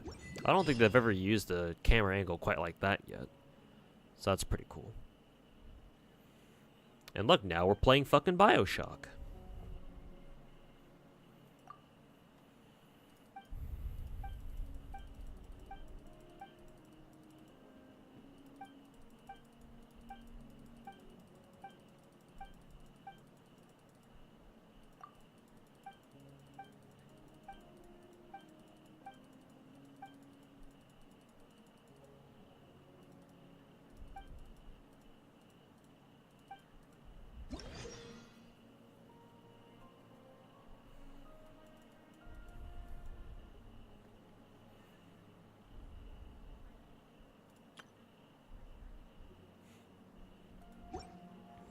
Okay, so it can control Scylla, I guess. Okay, now where is Elite Boss?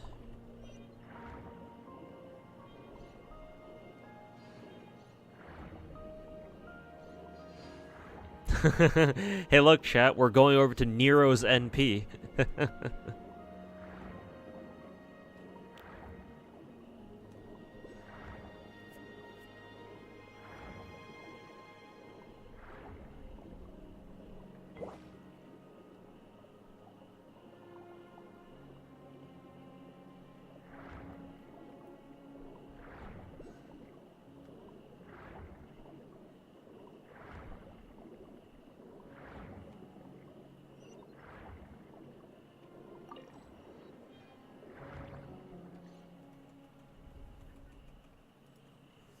Between Arlecchino, Robin, Jade, and Firefly, it's actually over. It's Jover.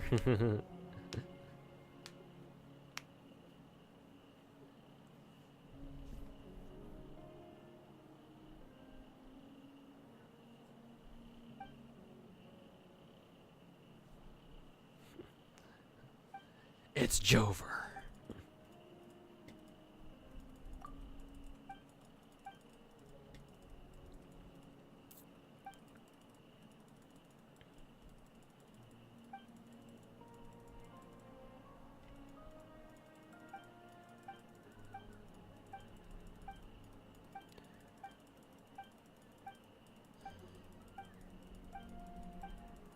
I saw Oz say the word swagger.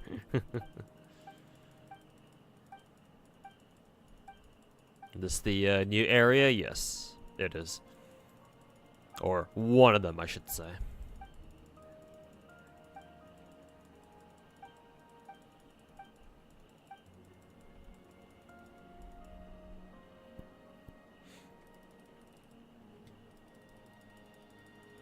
Boss fight now? Boss fight? Boss fight?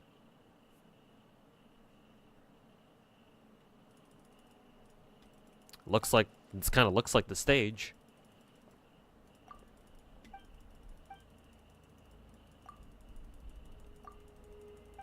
My golden stage. Bro thinks he's Nero Claudius.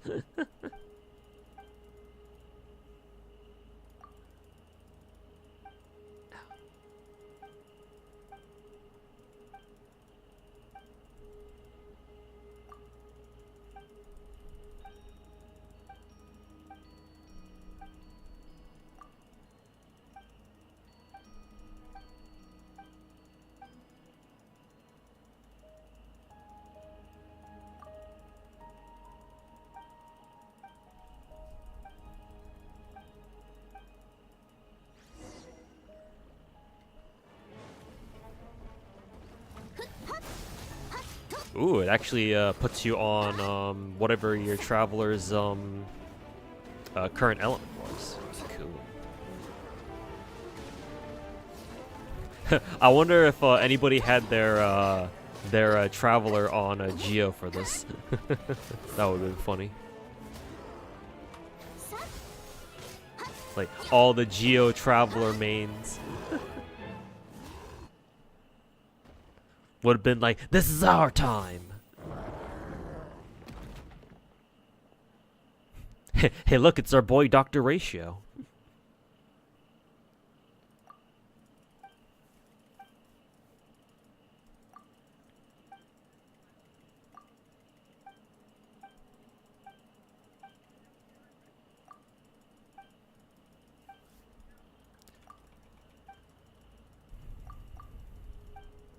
Yeah, you gotta double check your traveler, and you don't actually have to fight them. You just gotta survive for a couple of seconds.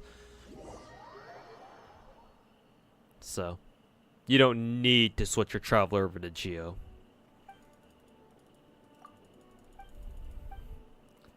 Yeah, shit. When does Elite Boss open?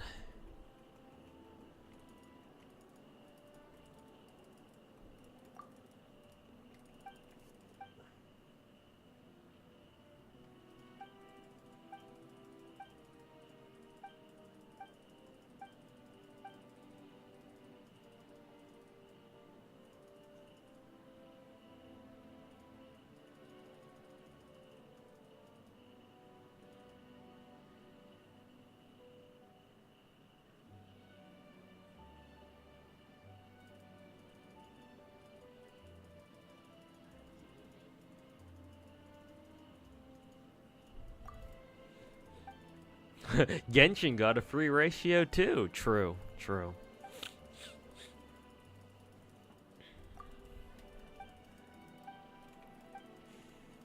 Genshin could never. Actually, Genshin could. Well, actually. Where the fuck is Scylla? Jesus Christ, we got a fucking, Did you complete R&R yet? Nope. Haven't had the time to. But, how long does this fucking world quest go on for? Actually, are we even in the proper space, to even fucking spawn the world boss anyway?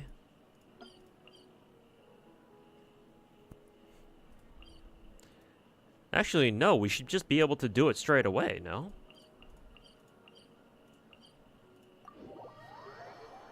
Because that's the elite boss, is it not?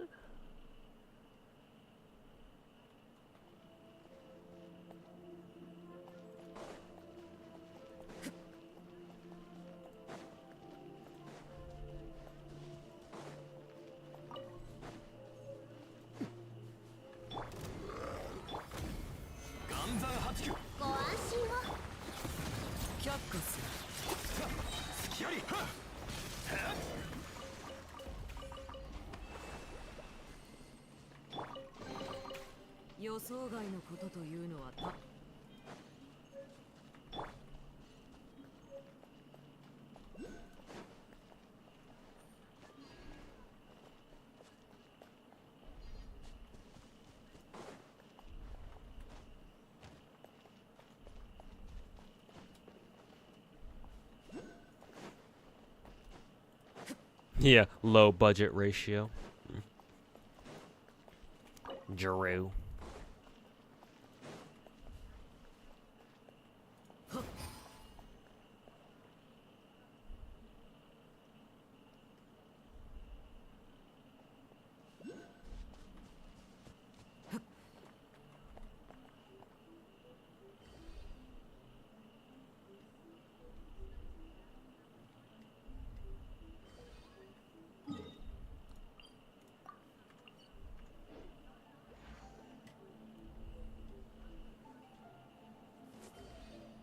No idea where the fuck I'm supposed to go for this. Because I'm pretty sure that's where I came from.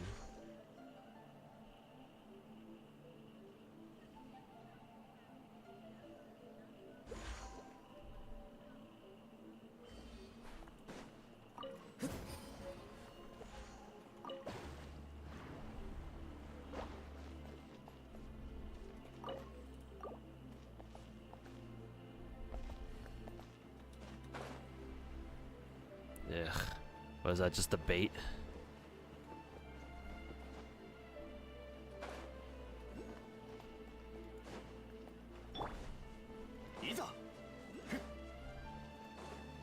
Because, yeah, this is where I just came from.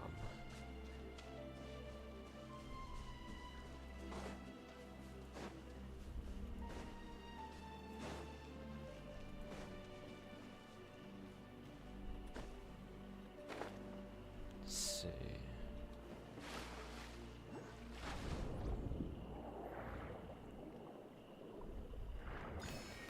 Wonder if I have to swim down even further?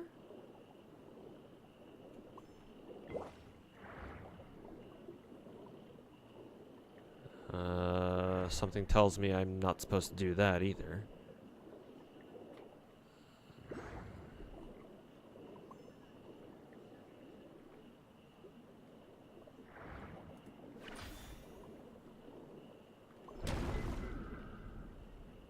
That doesn't do anything. That just unlocks a sound synchro thing somewhere.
Game likes to throw around doing chores.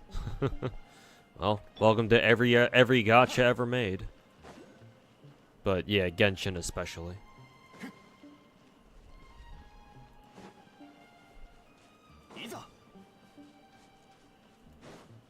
Because yeah, for one, I can't seem to find my way over to where the fucking elite boss is. And I have no idea where I should go.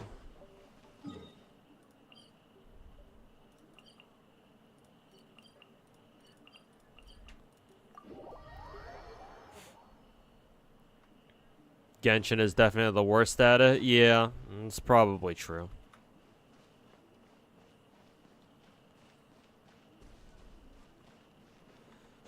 Probably true.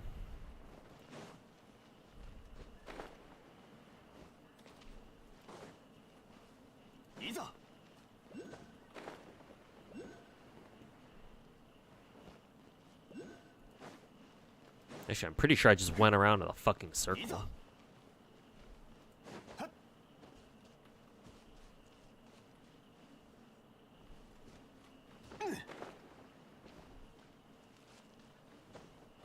Oh, are you supposed to be able to go through this thing?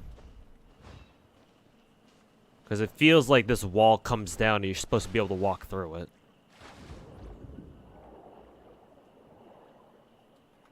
Because, yeah, if you notice, yeah, this area should connect to here and you're supposed to go in through that way, but I need to find a way to be able to deactivate these energy walls or whatever the fuck they're called.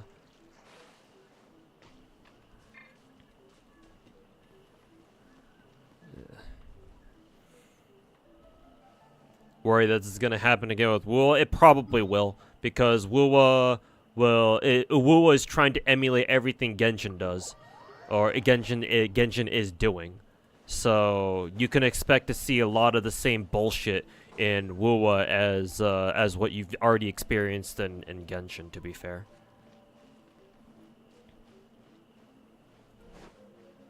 Go to the beginning of the castle, run forest, go under the arch, and just go to your right. This one? Oh, I've been here before. This is the part where I was like, oh yeah, I'll come by here next time. Little did I know. Christ.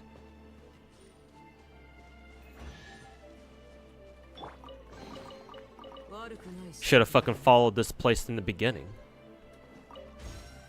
Assuming this is the right place, that is. Hopefully it is, because I actually don't have a lot of time. I do want to be able to clear out my resin first before I gotta get off. But appreciate it, chat.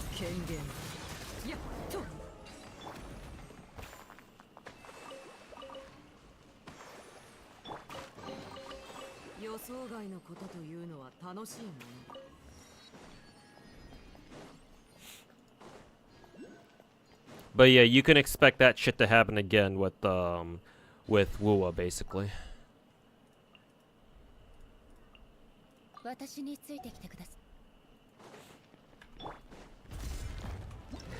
Okay, finally. I'm gonna farm this motherfucker.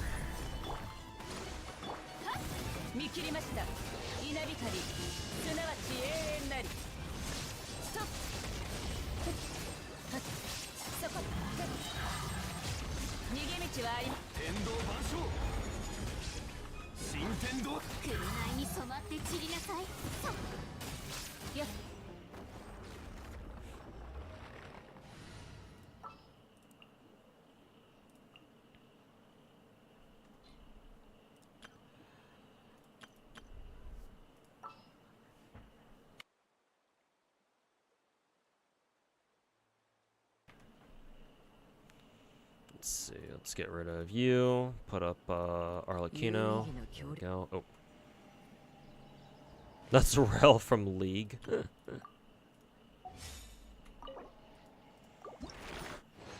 Okay, finally.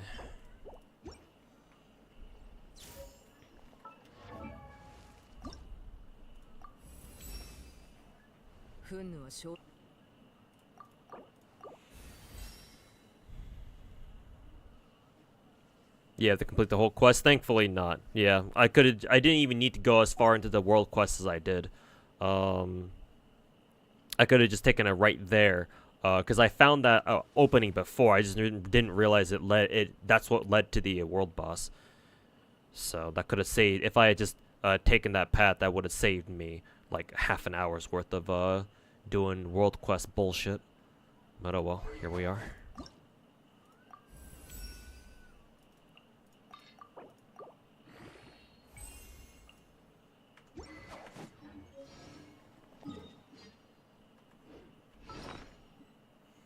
Let's see. Is there are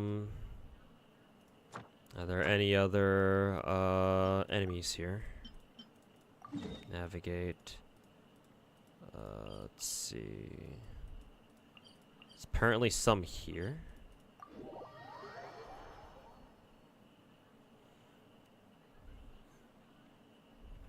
Genshin got worse when Inazuma Sakura cleansing quest got released. I guess that makes sense considering Inazuma is when what is it? Inazuma is when we started getting like really fucking verticality, like insane verticality in Genshin, and yeah, that sort of verticality can be really annoying to deal with. Oh, don't want to fight with using this team.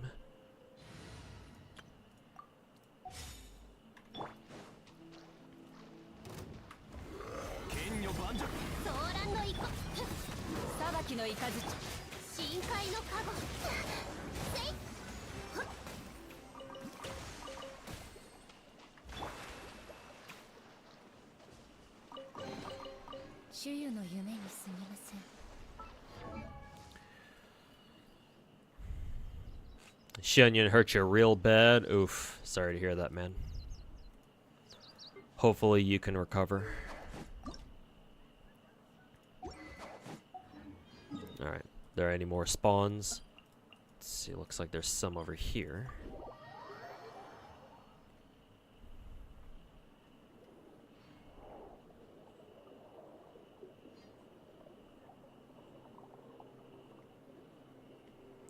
Let's see below. Okay. However, devs got to start working on a proper nav system. Given how much Genshin maps have expanded. Let's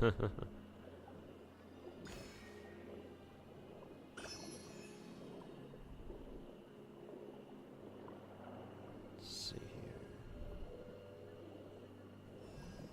They're above ground?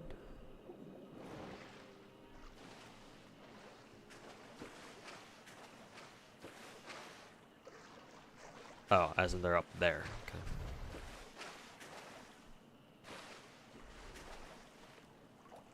That's awkward. Can I not actually get up there? Oh no, I have to go up there this way.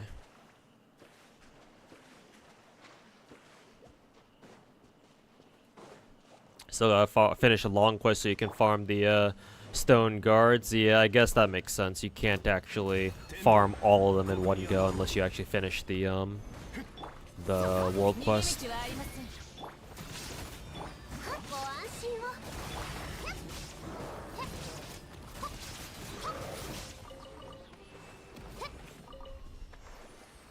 I'll just farm what I can, at least for now.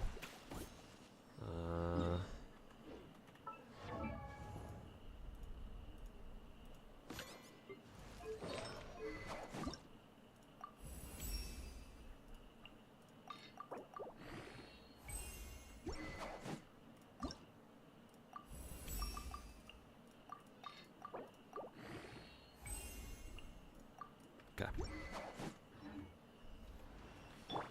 Let's see, where do I want to go next?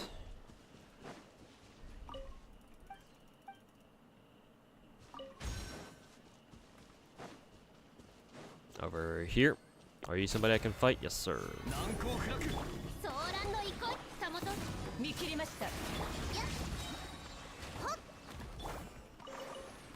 Gimme your shit. This is a stick up.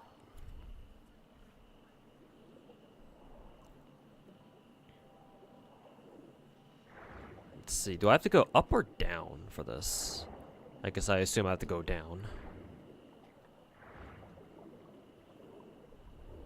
You still PTSD from the R&R quest?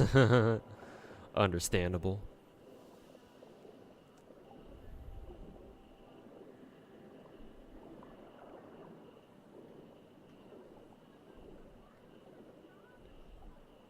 Let's see.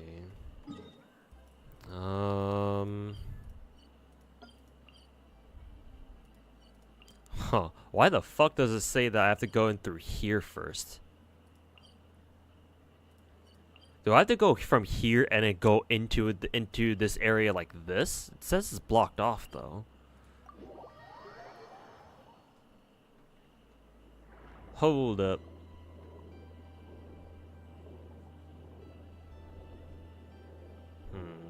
Yeah, I can't go up further than this. So, huh. Maybe you do have to teleport here and then go down to wherever this leads you. Right here. Will this even take you to where I think it'll go? I guess that actually might.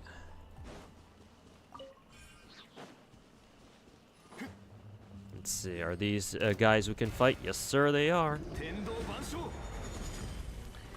Heck yeah.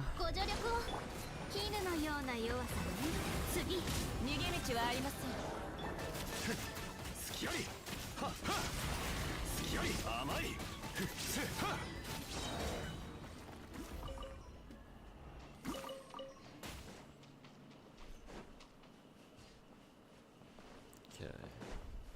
Actually, no. This did lead me to some more golems, but not the ones that I was trying to go to. Yeah, here. It's so weird that if we click on this enemy icon, this area shows up.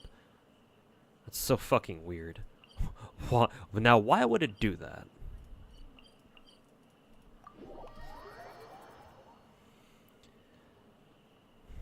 Still don't have that section of R&R unlocked because of that R&R quest line. Oof.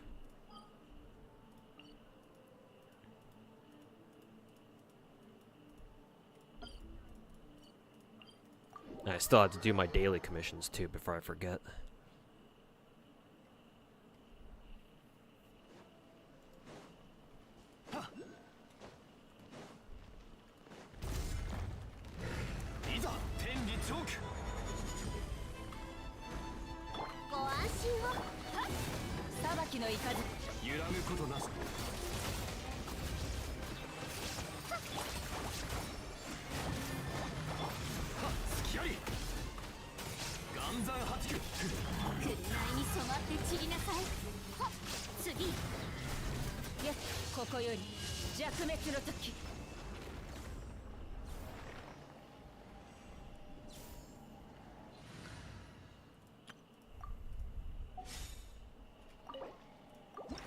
Damn it, Hoyoverse, just give us a skip button already over their dead body, man. Over their dead frickin' body. You know they ain't giving us shit. They ain't giving us shit.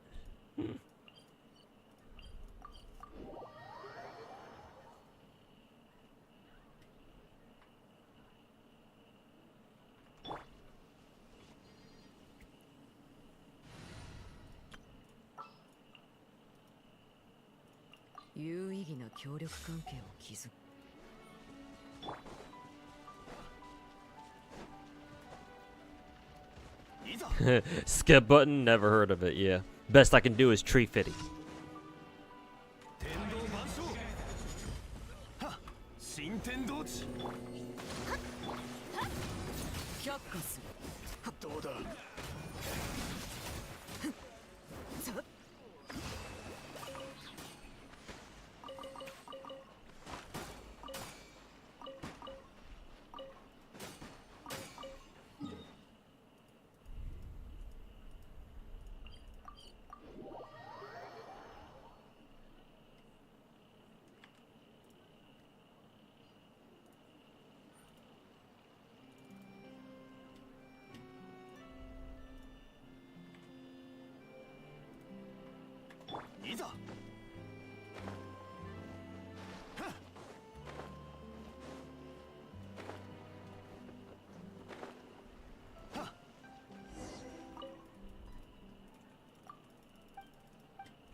Is she better than Hutel? Yeah, probably.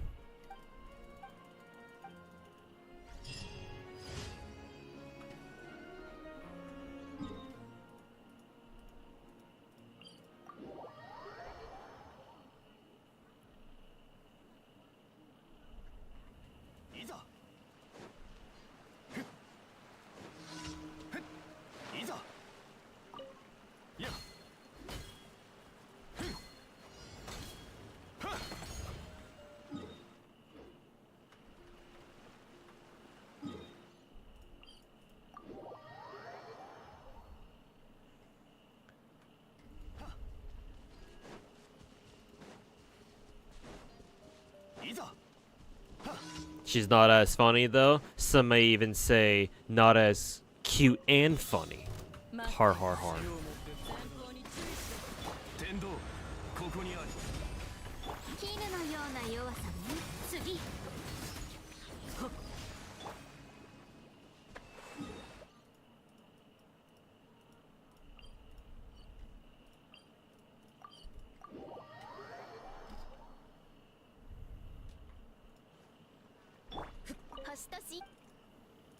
Did somebody say cute and funny?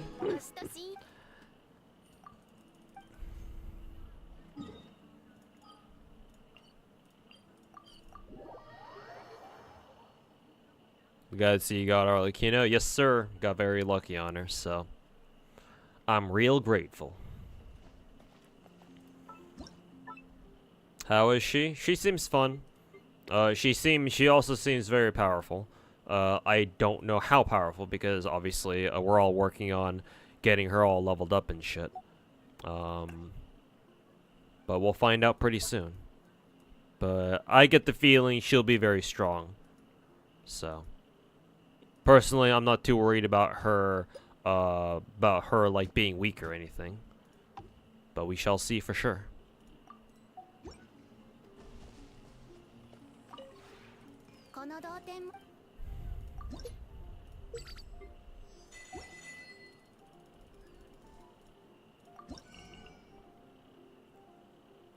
You like your girl is a little bit stupid? I mean, that whole meme about how don't you just love it when girls are almost retarded? Like that's funny, but like it's a meme for a reason, but like at the same time, like if you think about it, like the almost retarded ones are the most interesting. So it's like you know, that you can't really argue against that, you know? Is skirt coming next patch? Oh, you don't know, Naruto.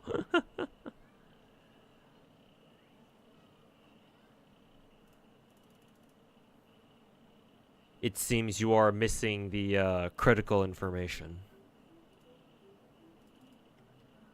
Yeah, no, you're not gonna see skirt for a very long time.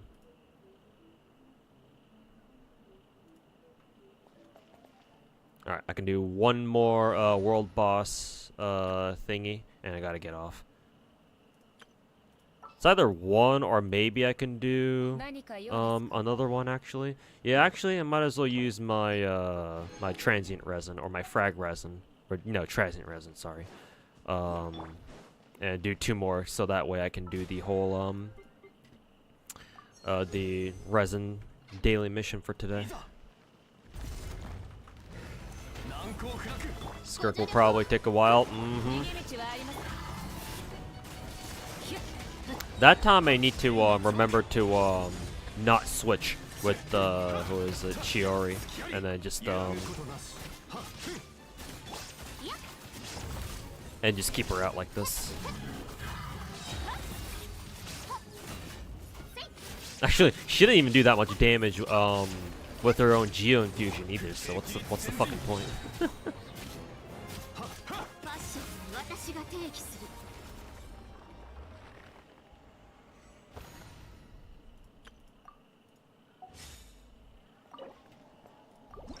Blue Archive 2.5 year anniversary coming soon. Oh, okay. Cool, cool.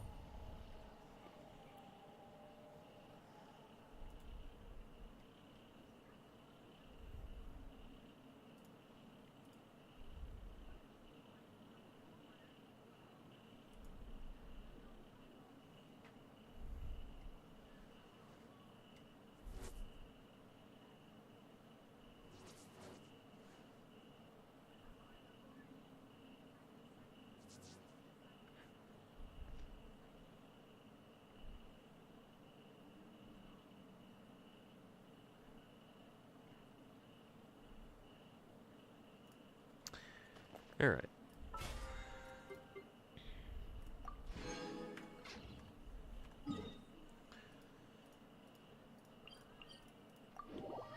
I guess I'll go unlock that artifact domain while I'm waiting for the boss to respawn.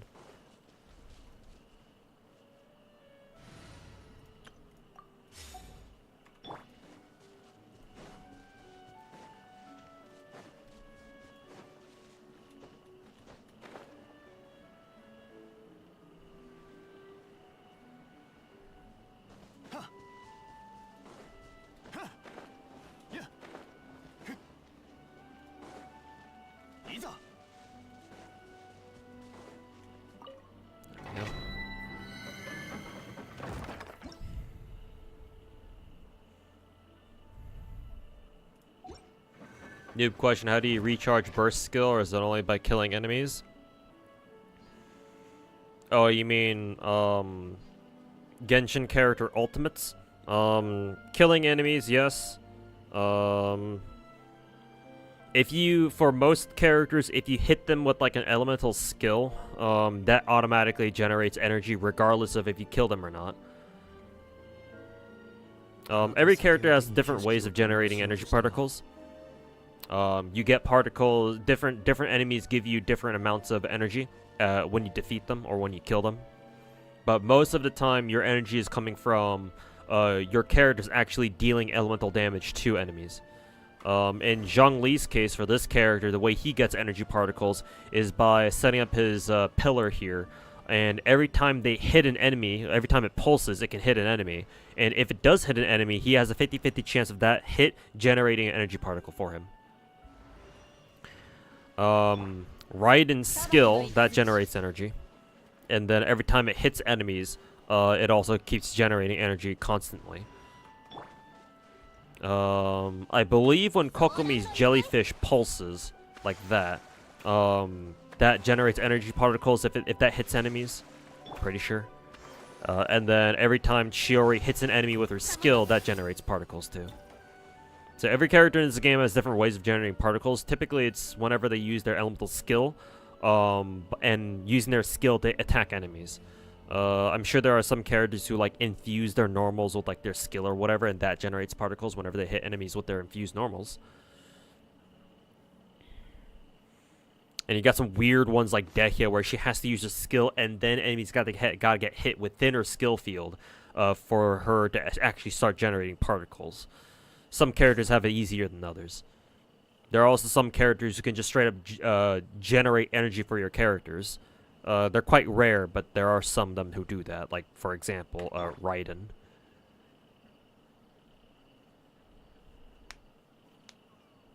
But yeah, your main source is from actually attacking enemies with your elemental skill or whatever. That's usually most people's main source of energy. And obviously, when you defeat enemies themselves, they'll also drop you some energy.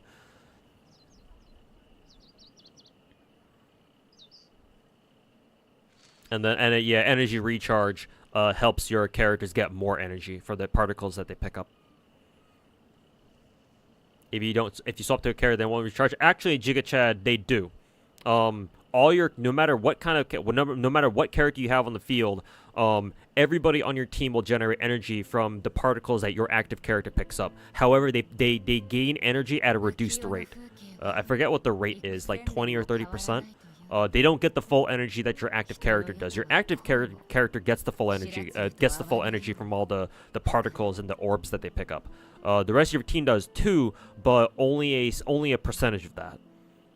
That being said, you can increase the amount of energy that your off-field characters, your inactive characters on your team get if your current character has more energy recharge, I'm pretty sure. Which is why this character you see on screen right now is so fucking good, because she scales off of energy recharge, which means that all the energy that she's picking up, she's your active character, the rest of her team is also getting more of too. At least I'm pretty sure that's how it works. But no, your off-field teammates can also gain energy, even if they're not your active characters. They just only get a portion of that energy that your active character picks up.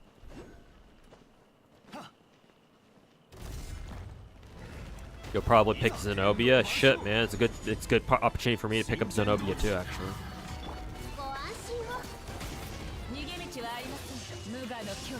Still don't know a lot of things about Genshin. Yeah, don't worry, man.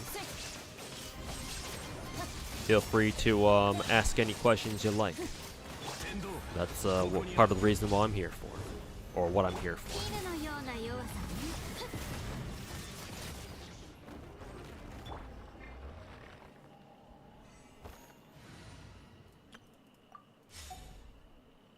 But yeah, good point, Hannah. I'll probably pick up Zenobia as well.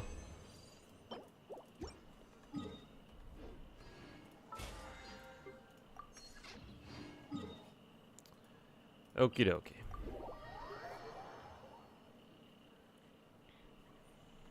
What patch are we on? 4.6, right?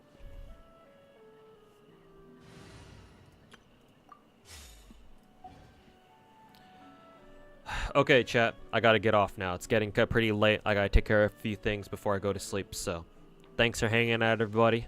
And, yeah, I probably won't stream tomorrow. I'll probably take tomorrow to work on my, to finally throw together my, my Panakini Stories mid-video that I really want to get out before I start Panakini Story this weekend. So, yeah, I'll probably come back and stream either, hopefully on Thursday. I'm hoping Thursday or Friday at the very least.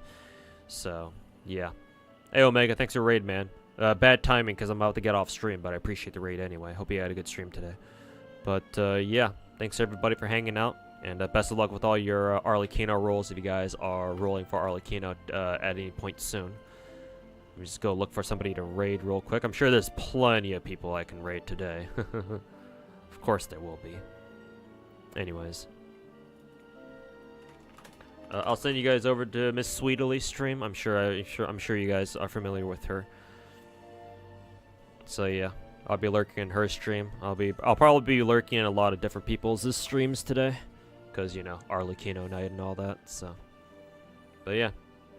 Take care, everybody, and yeah, we'll see you guys hopefully later this week.